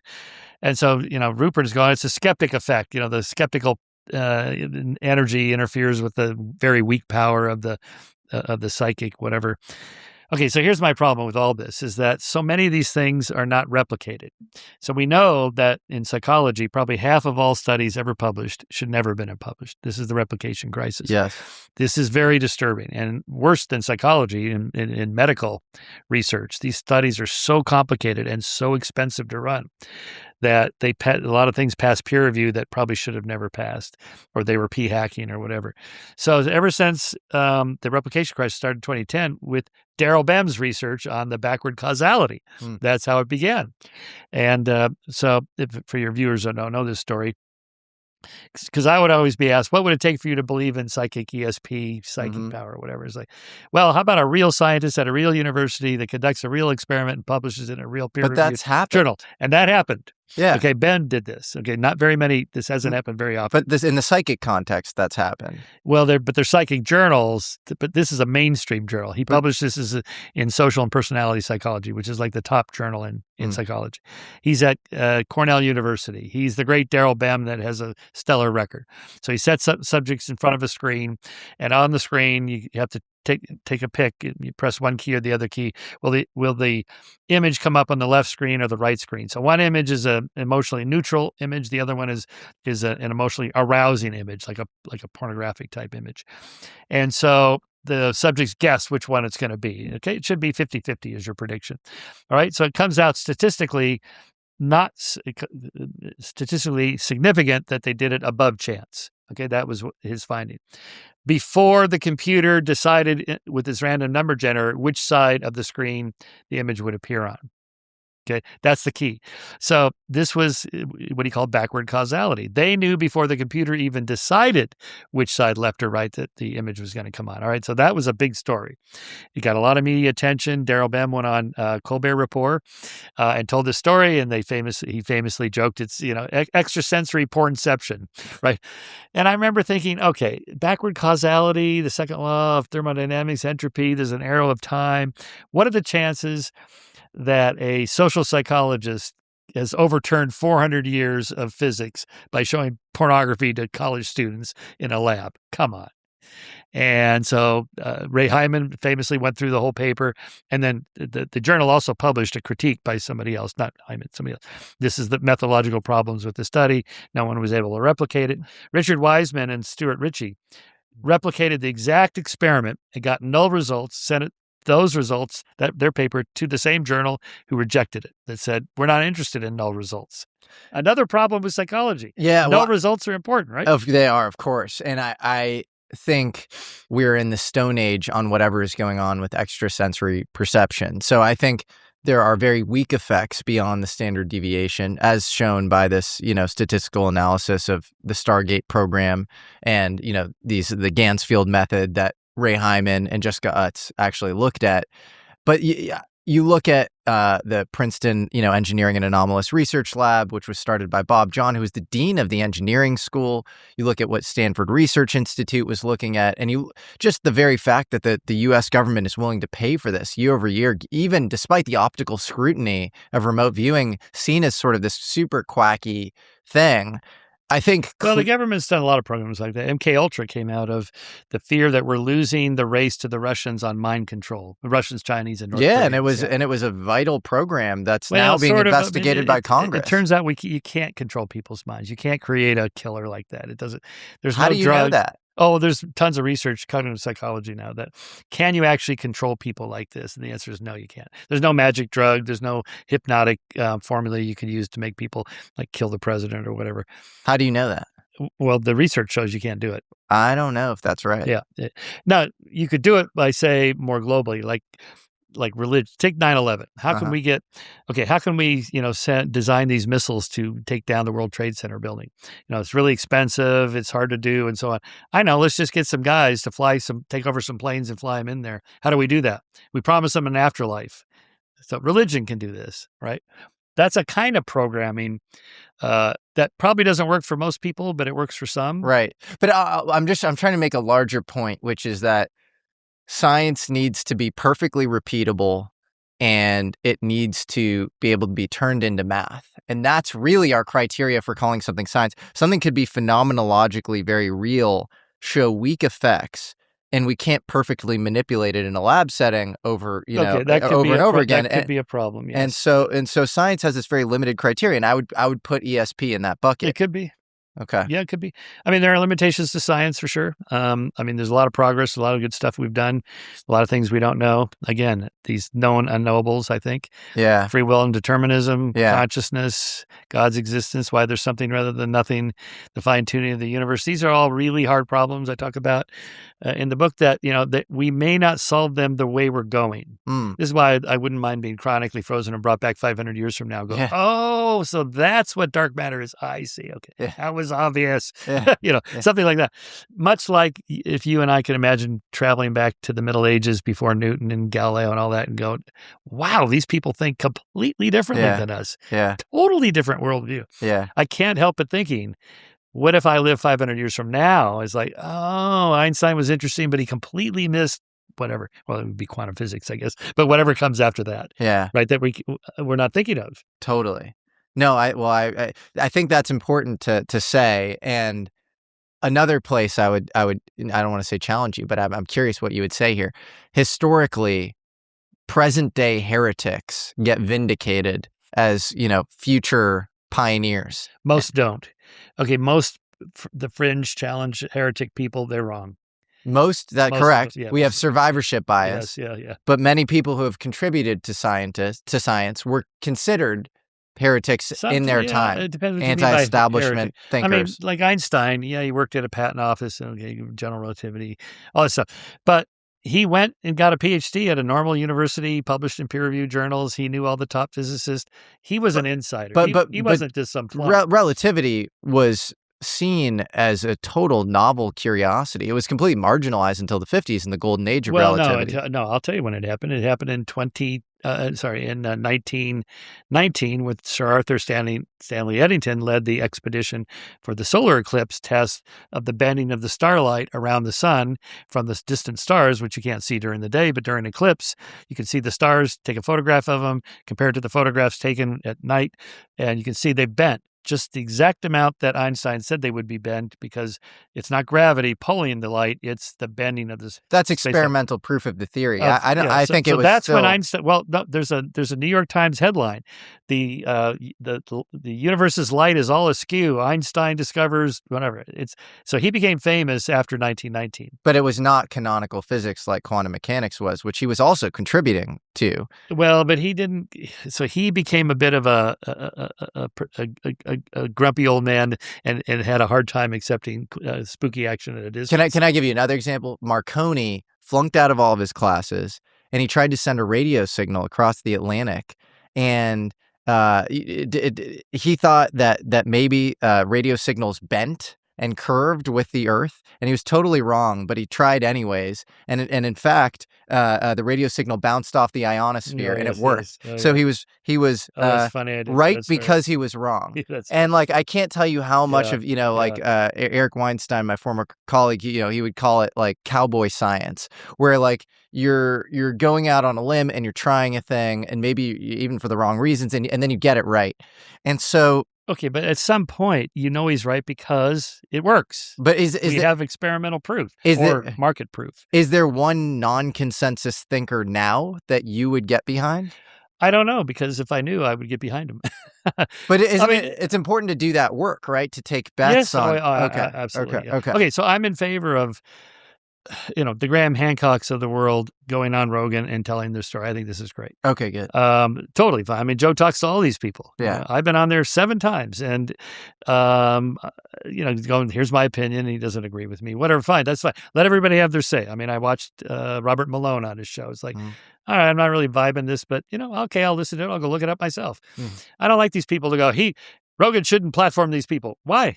Yeah. I mean, it's kind of condescending. Like, you're too dumb to go look it up yourself. Really? I mean, come on, right? Nothing wrong with that. So, and Graham has gotten the attention of archaeologists who have now responded. Okay, good. Right? That's good that they're doing that. This is how we make progress. So I'm in favor of that. Yeah. So you're pro-Socratic method. Now, part of the problem in science is just a practical one. Most scientists don't have time to deal with, the challenges. Like the archaeologists are busy working and reviewing papers and teaching classes and getting grants and like, well, here's this Graham Hancock guy. He's like, I don't have time. I get that. Right? It's like, but that's what we're for. We deal with that. Skeptic Magazine deals with that, right? Or you mentioned Eric Weinstein. Okay, I love Eric. But a number of physicists have said, all right, show us, publish it in a journal, come to our conference and so on. And he doesn't do it. So to me, that says, okay, there's something off here. You don't get to do an end run and go to the front of the line and skip all the steps that everybody else has to go through.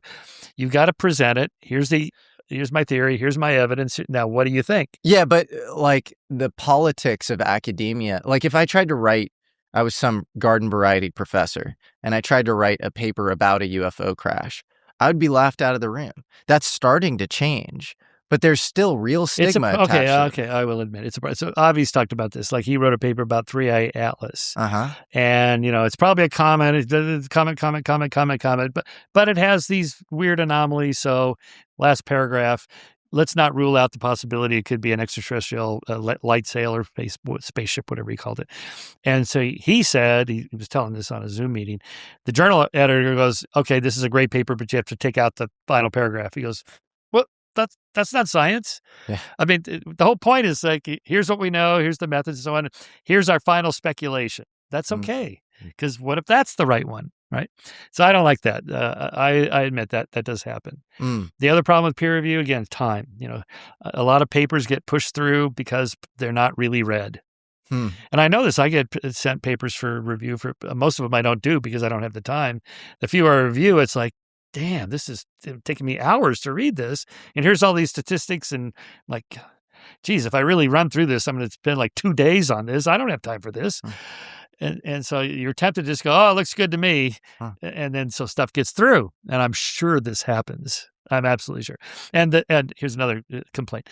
So these peer-reviewed articles are blinded. You don't know who the author is. You just flip to the references and you can see exactly who the author is. There's like 27 citations on one name. It's like, that's the guy. It's like, this is not right either, right? No. You'd have to leave off the references.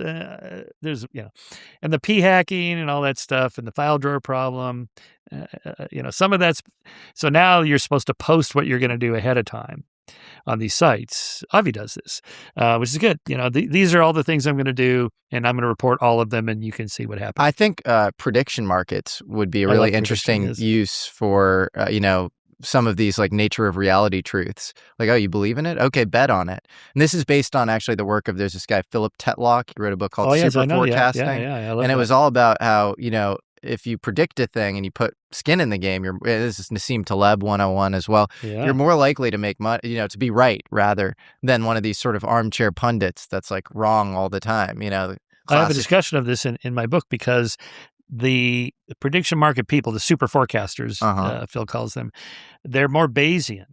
They're like, instead of a pundit on Fox News going, I think Putin's going to invade, or I don't think he's going to invade, or whatever. And no one, like a week later, goes, well, he invaded and you said he wouldn't. No one fact checks them and go, you lost your money, right? But if you go, okay, now you have to place a bet.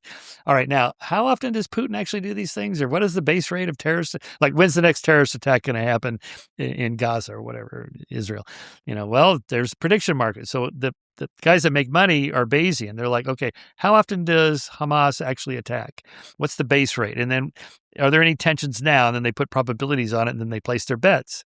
That's the value of prediction markets. Yeah. What I don't like about them is the insider stuff is a little like, oh, okay, you knew this was going to happen because you're part of it. Totally. You get, government actors betting on, wars and that sort of thing. And that's totally, it's what Nancy Pelosi seems like she's been doing for the last couple of decades. But I want her investment program. That's right. Inside joke. Yes. Track her portfolio. You looked into the Virginia UFO crash of 1996. A little bit. I mean, I only mostly know through James Fox's work. Again, eyewitnesses and so on, maybe. 15 to 20 witnesses who were alive. I know. Yeah, I know. Same thing with the miracle of Fatima. There was 50,000 people, or 70,000 or whatever it was. Yeah, but in this saw case. This. Okay, so what is it they're seeing? That's the question. They're not hallucinating. Okay, fine. Okay. Yeah. But they saw in 15 to 20 people, they've triangulated the flight path of this Tic Tac UFO, which had seemingly like steam coming out of the back because it had been punctured in some way. It crashes on the Myelini farm. This ultralight pilot and geography teacher, Carlos de Souza, finds it. He picks up part of the material. This whole military crew comes from the ESA base, which is right nearby. They confiscate the material from him. And then you have a being coming out of this craft. It's seen all over the city. These 3 little girls at the time, now they're women, all testify to having seen this being. It's kind of curled up in a ball, and it seems scared, and it has red, big eyes. And then you go to this specific hospital, the Regional Hospital, and you can literally walk in there today, and you go, "Is this the hospital where they treated the ET?" They go, "Yeah, this is the hospital." And their chief neurosurgeon, a guy named Italo Venturelli, says that he was face to face with the being for 4 minutes, and he oversaw the work of this other guy, Marcos Vinicius, who helped the being with a puncture wound. And then you have all sorts of evidence that the being was carted off and taken to the U.S. And I just interviewed a former defense minister and a current presidential candidate, a guy named Aldo Rebello. And he was like, yeah, this happened. You said that fundamentally you do think something happened in Virginia in 1996. Believing that a phenomenon like this exists. Of course. Because these were phenomena that had the testimony of totally credible witnesses. So I'm like, what else do you need? Again, if this were a criminal case, which takes eyewitness, testimony into account. What is the it? Okay, so something happened clearly. Yeah. The question is, what is it? But now, and if it was true, what else would be true? What does the government say that they think it was? He thinks it's akin to what happened at Roswell, and this is Aldo Rebello. And Carlos de Souza, in feeling the material, said that it was very light, and when he would move it around with his hands, it would and perturb it, it would go back into its original shape. Very similar to the testimony of Army intelligence officer Jesse Marcel at Roswell. You mean like cellophane does? Like cellophane? Yeah, you crunch it up and it unravels back to the solid piece. Maybe it's not cellophane. Nitinol. Maybe that's nitinol or nitinol. Yeah, whatever that stuff is. Anyway, well, I don't know, Jesse. I mean, again, these are good things. It would be good to know what actually happened. How can we get more information? Again, we don't have the body, we don't have the spaceship, we don't have photos, videos. And then the question is, why would the CIA want to hide that body? Why not just show everybody and go, aliens are here, we need to double our budget because we're going to protect you all?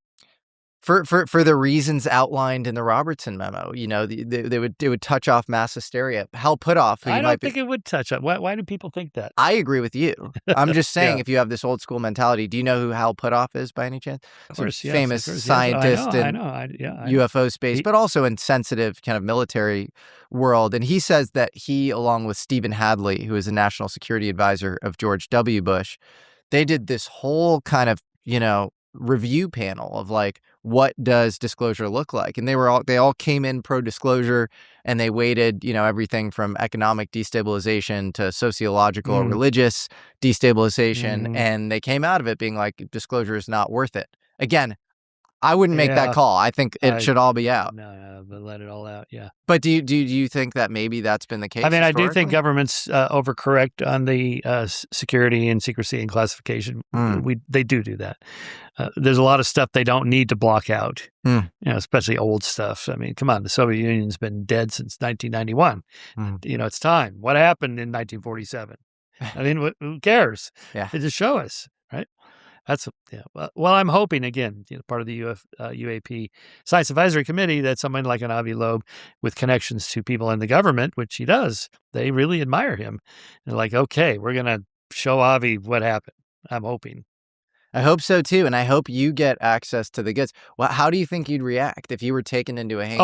I would be totally. I would love it. It'd be amazing. Yeah, I would love that. Okay, but again, I mean, I'm of an age when Sagan was, ahead of me by 15, 20 years or so on this whole thing, and it's like I love this. The aliens are out there. Terrible waste of space if we were the only ones. I mean, let's go looking and so on. Absolutely. I mean, I think they're out there. If they came here, even more amazing. Sagan's interesting because he wrote The Demon Haunted World and obviously was good skeptic book. Yep. Yeah, as a fan of weeding out bad ideas. I remember Richard Dawkins blurbed that book. But in other ways, he seems kind of privately interested in UFOs and aliens. Oh, he is, yes. Although he hasn't covered anything. That was a myth. There was a story about him saying, I think aliens are real and that this was redacted or something. So I checked with his widow, Annie, who's a friend. She goes, that never happened. That's one of those bullshit, like deathbed confessions. I believe in God now. Right. It never happened. Yeah. Hitch always said, if anybody tells you I said it at the last moment, I believe in God, don't believe him. I'm never going to say that. Yeah. Well, he held high clearances. He was involved in this 1958 project called A119, where we were going to nuke the moon as a show of force against the Soviets. I don't remember that. It's fascinating. Is that in the bios? I don't remember that. Yeah. Okay, all right. I must have forgot that. Okay, yeah. Yes, I know. Well, I mean, he was a major insider. He, got the Voyager, the record thing he worked on, turned the Voyager around, take a picture of Earth. Yeah. I mean, he made all that happen. Yeah. I mean, it's a fascinating story. The audio version of their 1977 book about the Voyager record, 79, I guess it was published, about him and Annie and a few of the others that worked on it. It's really quite a slice of history because this is what they thought in 1979. This is what we were thinking about the universe and aliens and music and which music do you pick to put on the record? My favorite story of that was somebody said, well, we got to put Bach on the record. And somebody said, that would just be bragging. It's too good. That's fine. I thought that was funny. But yeah, I mean, the chances of the Voyager encounter anything, pretty much nil, but you never know. So but just in case, but also it's a slice of what we cared about, what we think is important about us for other people to know, even if no one ever finds out. It's kind of a look into what we think is important: art, music, language, what people look like, that kind of thing. Well, I'm excited you're on this panel. I think you're going to serve a very important purpose. And if anything, I want you to debunk harder. And what I mean by that is I feel like often our conversations are like, Michael, here's this data set. And you're like, yeah, but the data set is probably happenstance for all these, kind of high-level heuristic reasons. I want you to debunk the isolated specific cases and be like, actually, here's a conventional prosaic explanation. Because otherwise, we just have so much evidence sitting there in this liminal space. And I'm with you. I don't want to kind of preemptively pre-crystallize or snap to grid some conclusion. I don't know. Space aliens, I'm not sure. But is reality much weirder than we think? I'm pretty high conviction in that. I think I would agree with that. I think there's a lot we don't know about the physical world, even these quantum effects, all the spooky action and distance stuff. The hard problem of consciousness, Stuart Hameroff and Roger Penrose theory about the collapsing wave function inside the microtubules of the neurons. Okay, I don't really buy this, but it's an interesting story because if it turned out to be true, then that would not be paranormal, ESP, psychic. That would just be like quantum neuroscience or something. It would be part of science. And there are physicalist models around remote viewing where maybe, in certain quantum interpretations, you obviously have temporal non-locality with double slit experiments. Right, yes. You can reverse qubit positions in quantum computations. So in a working quantum computer, you'd be able to send information back in time on the application layer. So if there was some sort of, room temperature quantum system in the brain, a la Penrose and Hameroff, then you could maybe access your future knowledge state. So if you were given confirmatory feedback on a remote viewing session, that would be a physicalist, materialist, reductionist explanation of remote viewing. That would fully comport with possible interpretations of physics. If that happened, then it would become. So this is my point. If it became part of science, so the words paranormal and supernatural, they're just linguistic placeholders. There's no such thing. There's just reality. Yeah. And if it turns out people can read each other's minds at the backs of playing cards or remote view due to these quantum effects, okay, then that's just part of the world. It's super normal, not paranormal. Yeah, super normal, or like really cool, or something like that. Yeah. Well, I love it, and I hope we can make a lot of progress on this. And I'm really excited to see what you do on the White House Advisory Panel. Well, thank you. And I'll do my best. Yeah. Well, I think I'm excited. Just the fact that this exists, I think, is a really cool stamp of approval for the space. Hopefully we can do this again, because I always enjoy my conversations. If nothing else, it could expose how much governments keep secrets, which is also interesting for conspiracy studies. Like, do they really lie? Yeah, they really do. Right? I used to make a joke about this, like, crazy conspiracy theories, like we never landed on the moon, the earth is flat, 9/11's an inside job, and this rich guy has this island where he's bringing rich and powerful people to have sex with. Oh, wait, that one's real. Exactly. Because, Rogan was talking about that way before any of this stuff came out. For sure. And then it's like, oh, that one's real. Yeah, and a good example there is you have Pizzagate, which on the face of it looked totally ridiculous, but it was one step adjacent to the Epstein stuff. Yes, some of the rich guys taking the blood of adrenal. I think that was like QAnon, and so all of these things, while maybe prima facie shouldn't be taken at face value and they were wrong, they were almost meant to pre-stigmatize against a real truth, a really dark truth. That's the problem with conspiracism, is that conspiracy theorizing is that some conspiracies are true. They do happen. And I think there's a healthy, efficient frontier of looking skeptically into conspiracies, which should be everybody's kind of a priori, orientation. Because I think if you write it off and you say, oh, nothing to see here, because it's called a conspiracy. There's a CIA memo from the 70s saying we're going to popularize the term conspiracy to have people look away. I don't doubt that they do this.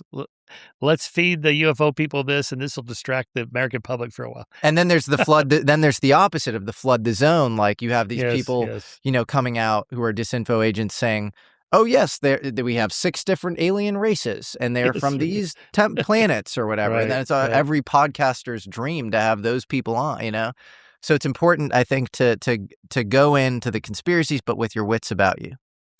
Yeah, our latest issue of Skeptic, we look into the whole social media model and podcasting and the kind of attention economy in which you get people like Tucker Carlson and Candace Owens saying just crazy stuff. And I can't tell, did they believe this? Or are they just saying this because it draws attention? And here I am watching it and writing about it, so I'm getting attention. It's like, did I just fall for something? I think I'm sure they get a lot wrong. And then I think there's a general sense of being burned by the establishment institutions. That's true. And have we overcorrected? And, is there, blanket anger against every institution, everybody with a third-degree connection to anybody who's done bad? Yeah, for sure. Yeah. Podcasting is sloppy right now. Yeah. And then at the same time, I understand they're tapping into something very real, like an emotion on the part of the American people that they feel ripped off and burned. And clearly, just ignore all the details. There was an extreme amount of undue leverage on the United States government by, basically a pedophile who was running a ring. Right. And so, that's all you need to know, right? Like to be angry and want investigation. And then clearly, people have been distracting systematically from that. And so if you agree with those two things, I get it as far as, that sort of sphere of podcasting world where it's like, what else? What else are they lying to us about? I don't know. I know. Yes, well, so that's why I like independent journalism. When something gets reported that I know a lot about, I know they're getting it wrong.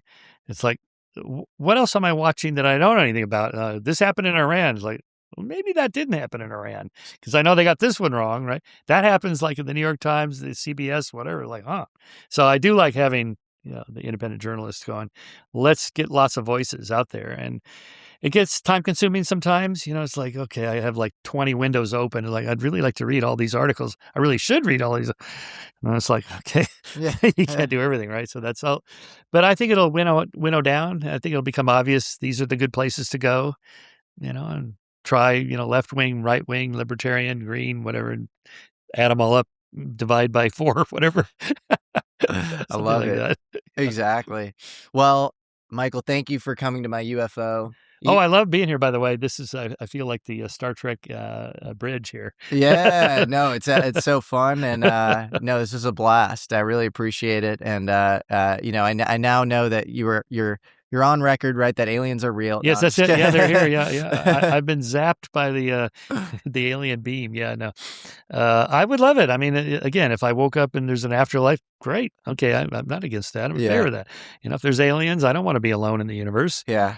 Okay, so let's do it. I think that the only guarantee about the future is that we're going to be surprised. And so I would say, that's a good way to put it. I would say all the memes we have in our head, all the expectations of quote unquote alien life, it's probably going to be so much weirder than we ever expect, whatever is coming around the bend. Well, this is to Sagan's credit, he didn't show the aliens in contact for a reason, because we actually don't know what they're going to look like, right? I mean, how many bipedal primates are there on Earth? There's 5 great apes. That's it, out of millions of species. So if we go to another planet, what are the chances they look anything like us? Probably not. They're going to be very different. Well, I think the gray alien thing is a real archetype. I think it's consistently seen. You do? And yes. Bipedal. Well, that's the thing that I think points more towards something that's derivative of humans. If you're in North Sentinel Island, which is, off the coast of India, it's completely uncontacted, for centuries. Oh, those guys, yes. If say they've had, a couple of missionaries have shown up with Bibles and stuff, and I think a couple have been shot down. Yeah. Yes. But, maybe these North Sentinelese go back to the inland tribes and they say, we've seen aliens. They've attempted contact. Don't worry, we've nullified the the threat or whatever. And so, if you're seeing something that looks like it's bipedal. There's this sort of morphological consistency, and there's evolutionary convergence. The likelihood is that it's actually sort of like derivative of you, and it's in your neighborhood, and it's proximate to you. And so then you have to get into time travel. Obviously, you have paradoxes there, but you have to get into other weirder explanations. Or another one. Do you know Simon Conway Morris, the paleontologist who countered Steve Gould's contingency argument for the Burgess Shale? On a larger scale, convergent evolution, that there's only so many ways for organisms to be designed in a world. If you have air, you have to have something like wings. If you're in the water, you need something like fins and a fusiform body. And then, you should have most of your sensory equipment and your brain on one end, your waste disposal system on the other end. You got to have some limbs to move around on the land. You might end up with a bipedal dinosaur or whatever, right? It wouldn't look completely like. So I read his book and I had him on the show. I was like, yeah, that guy actually makes sense. So this is because instead of joking about aliens are not going to look like us, he's like, you don't know that. That's fascinating. Yeah. What's his name? Simon Conway Morris. Okay. So he's a paleontologist. I think he's at Oxford. And so when Steve Gould wrote his famous book, Wonderful Life, and he made his case for how contingent history is, which was a good correction, but he went too far. And Simon Conway Morris is like, it's not all chance. Wings are going to look like wings because this is the environment they're in, right? And so most things converge to look certain ways for good reason. Like, oh yeah, that's a good point. Interesting. Well, I would love to talk to him. He sounds fascinating. Oh, he's great. Yeah, he's good. Yeah. I do just think that radically different environments, right? Like we have a nitrogen-rich atmosphere. If you end up with some other element that sort of dominates the atmosphere. If gravity is a little bit different, I would imagine morphologically you end up with different patterns of life. I'm sure he has good counter arguments to that. So I'll put you in touch with him. Also, Charles Cockell at Oxford. He works on extraterrestrial liberty. So that's kind of his big thing. Like if we set up a civilization on Mars, what should be the political system or the economic system? What if somebody takes control of the oxygen production and then they monopolize it? So then he starts thinking, what kind of laws do we need on Mars? And then you take that out to an extraterrestrial civilization. Well, what kind of system are they going to have? And then different planets are going to have different kinds of bodies, right? Yeah. Depending on the gravity. If you have gravity 10 times that of Earth, you can't have a giraffe.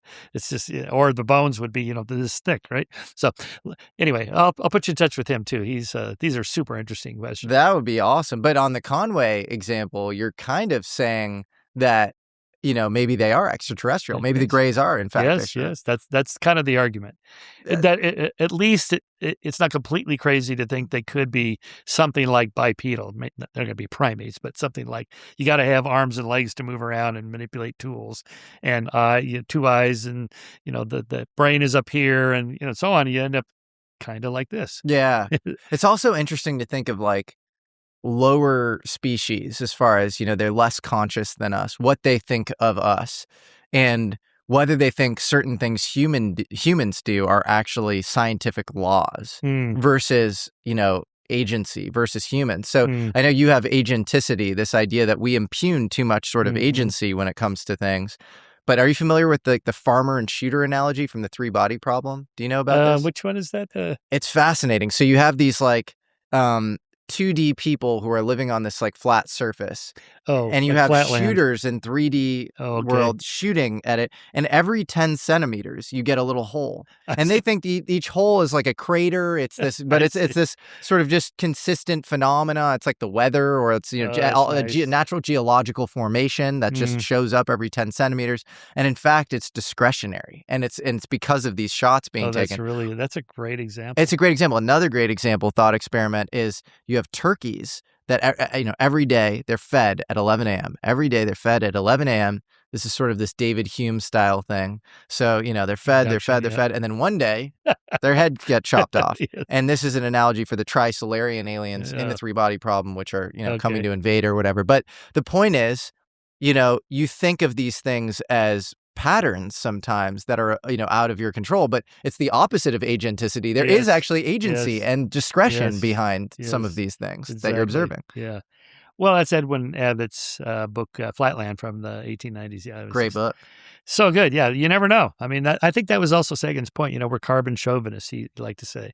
Don't think carbon is the only way to structure a living organism. And he would talk all the time about tesseracts and Platonic. You showed it on your show. I've showed all the time. Yeah. He shows it too. He goes, you can't see a tesseract, you can see but you can just see the shadow. Yeah. And so maybe some of these UFOs, because they actually seem to show holographic principle-like features where, about the holographic principle, of course, you just see the 2D boundary of a black hole, but it's obviously this larger 3D structure. So in this case, if you walk into the UFO, in many of these reported instances, it's bigger on the inside than it is on the outside. Yes, I've heard this. And so it could be this holographic principle-like thing. Yeah, it could be. Well, Fred Hoyle wrote that novel about a gaseous cloud in space thinking. It's just particles that are interacting, right? Like these drones. Now, the jellyfish UAP looks to be a group of drones. The drones are interconnected, Bluetooth or whatever, and they're coordinated. Well, why not coordinate molecules of gas or whatever, right? That was his idea. And then Ray Kurzweil, there's a scene in that film about Ray Kurzweil where he's staring out at the ocean and he's like, what are you doing? What are you thinking? He goes, I'm thinking computation. All these little molecules, they could all be coordinated and computing and thinking. Don't think it's just neurons firing is the only way you can get consciousness, right? I think that's right. I think we assume it gets cut off and we don't know how consciousness works. There are all these things that in nature that could actually, be not random. And I would just say also, like, yes, there are all sorts of mythologies that have led humans astray historically, but it's the epitome of human hubris to say that the Enlightenment is not another example of a mythology.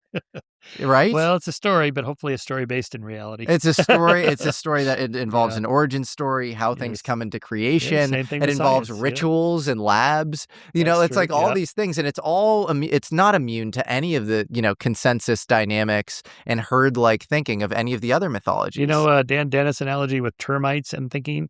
So in his book Bacteria to Brains, he has pictures of these gigantic termite mounds in Australia. I mean, they're like 20, 30 feet tall, big, lots of complicated things. Do any of the termites that spit the little dirt out and build this thing, do they have any idea that they're building this tower? It looks like a skyscraper. No, they're just doing their little thing, right? But together, the whole collective builds this magnificent structure because that's what we're doing. Joe Rogan talks about this all the time. He says, like, our need to consume things drives our need to make better and better things, incrementally better things. And it's like the Tower of Babel or something where we're just we're creating this like cybernetic sort of thing around us where our own consciousness is going to look fundamentally different in 100 years. And this is not, this is not normative statement from me, because I think it's actually, bad in many ways. Like I'm sort of more of like a primalist in this context, but there are people like Noah Yuval Harari who, he's probably, I don't love him on a lot of other things, but he's just right about this Homo Deus thing where we're probably going to end up merging with technology. The history of computation is the history of a lower latency, higher bandwidth relationship with this stuff.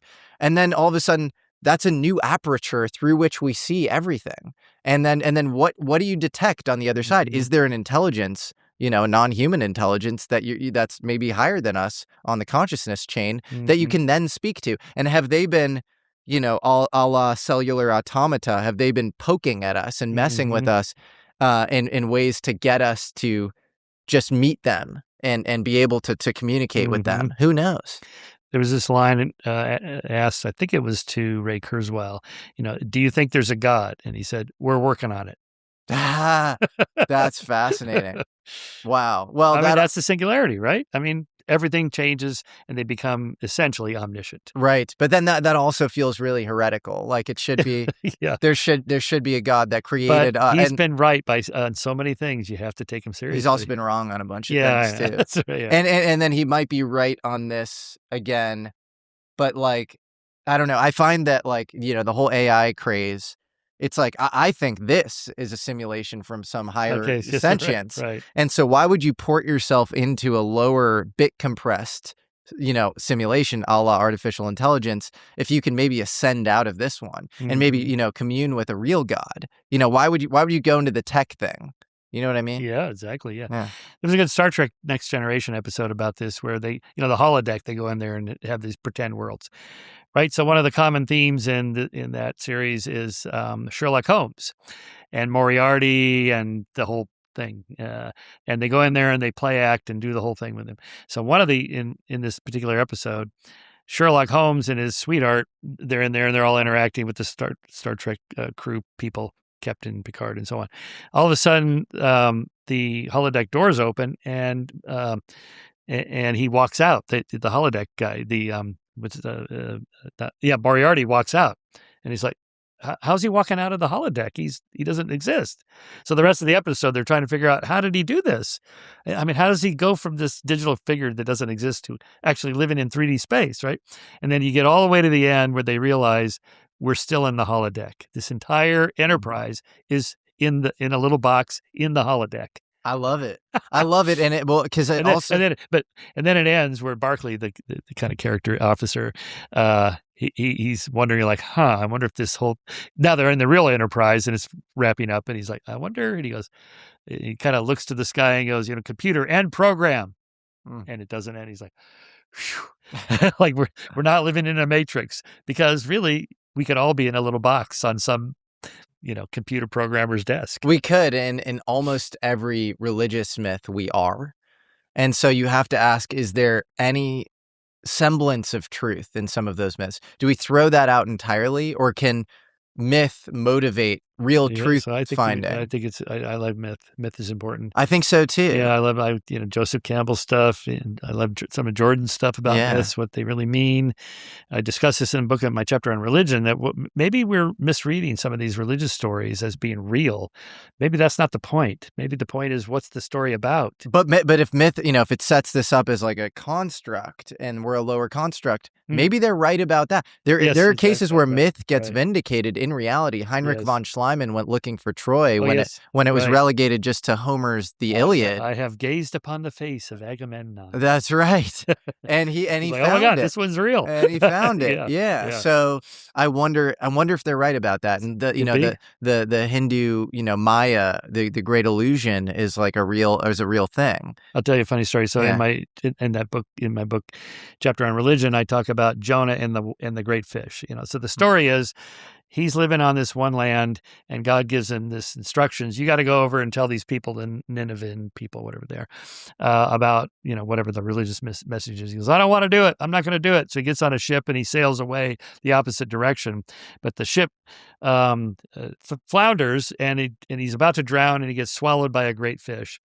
and he lives for 3 days and 3 nights, very symbolic, in the belly of the fish and takes him all the way over the land, spits him out on the dry land, and he gets out there and goes, all right, God, I'll do it. And he delivers the message to these people. All right, so like hardcore atheists are like, that never happened. How could you live in the belly of a fish? It's like, of course it didn't happen. It's the story that, he's delivering this message of redemption, starting over, building a new society, forgiveness, this kind of thing, right? And then most Christians, when I tell what I just told you, they go, yeah, of course that makes sense. And I go, maybe the resurrection didn't literally happen to Jesus. Maybe it's a story about redemption and forgiveness and starting over, creating a heavens on earth. And they're like, no. That one has to be true, because for Christians, it's like, maybe it's not literally true. It's okay mythology has deeper truths that are valuable. Yes, but it could also be. But it could be, true. all right, yeah. That's right. The face of Agamemnon Troy actually existed. Okay, maybe. It's I don't know. It's so fascinating, and we could go on forever. But I think the way you think is a very healthy check against probably the way a lot of my audience thinks, probably the way I think. And the great Bertrand Russell once stared up at the stars, and he thought he was awestruck by how random the whole thing was.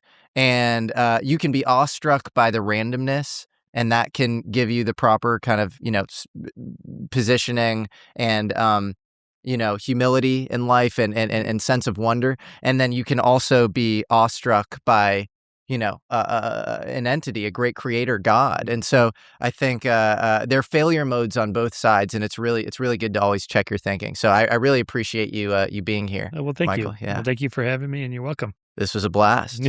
Big fun. Let me know when you find the aliens, and it's okay. Maybe I could be the first person I call. Please, yeah, I'll be the water boy. Jesse, Avi says we got it.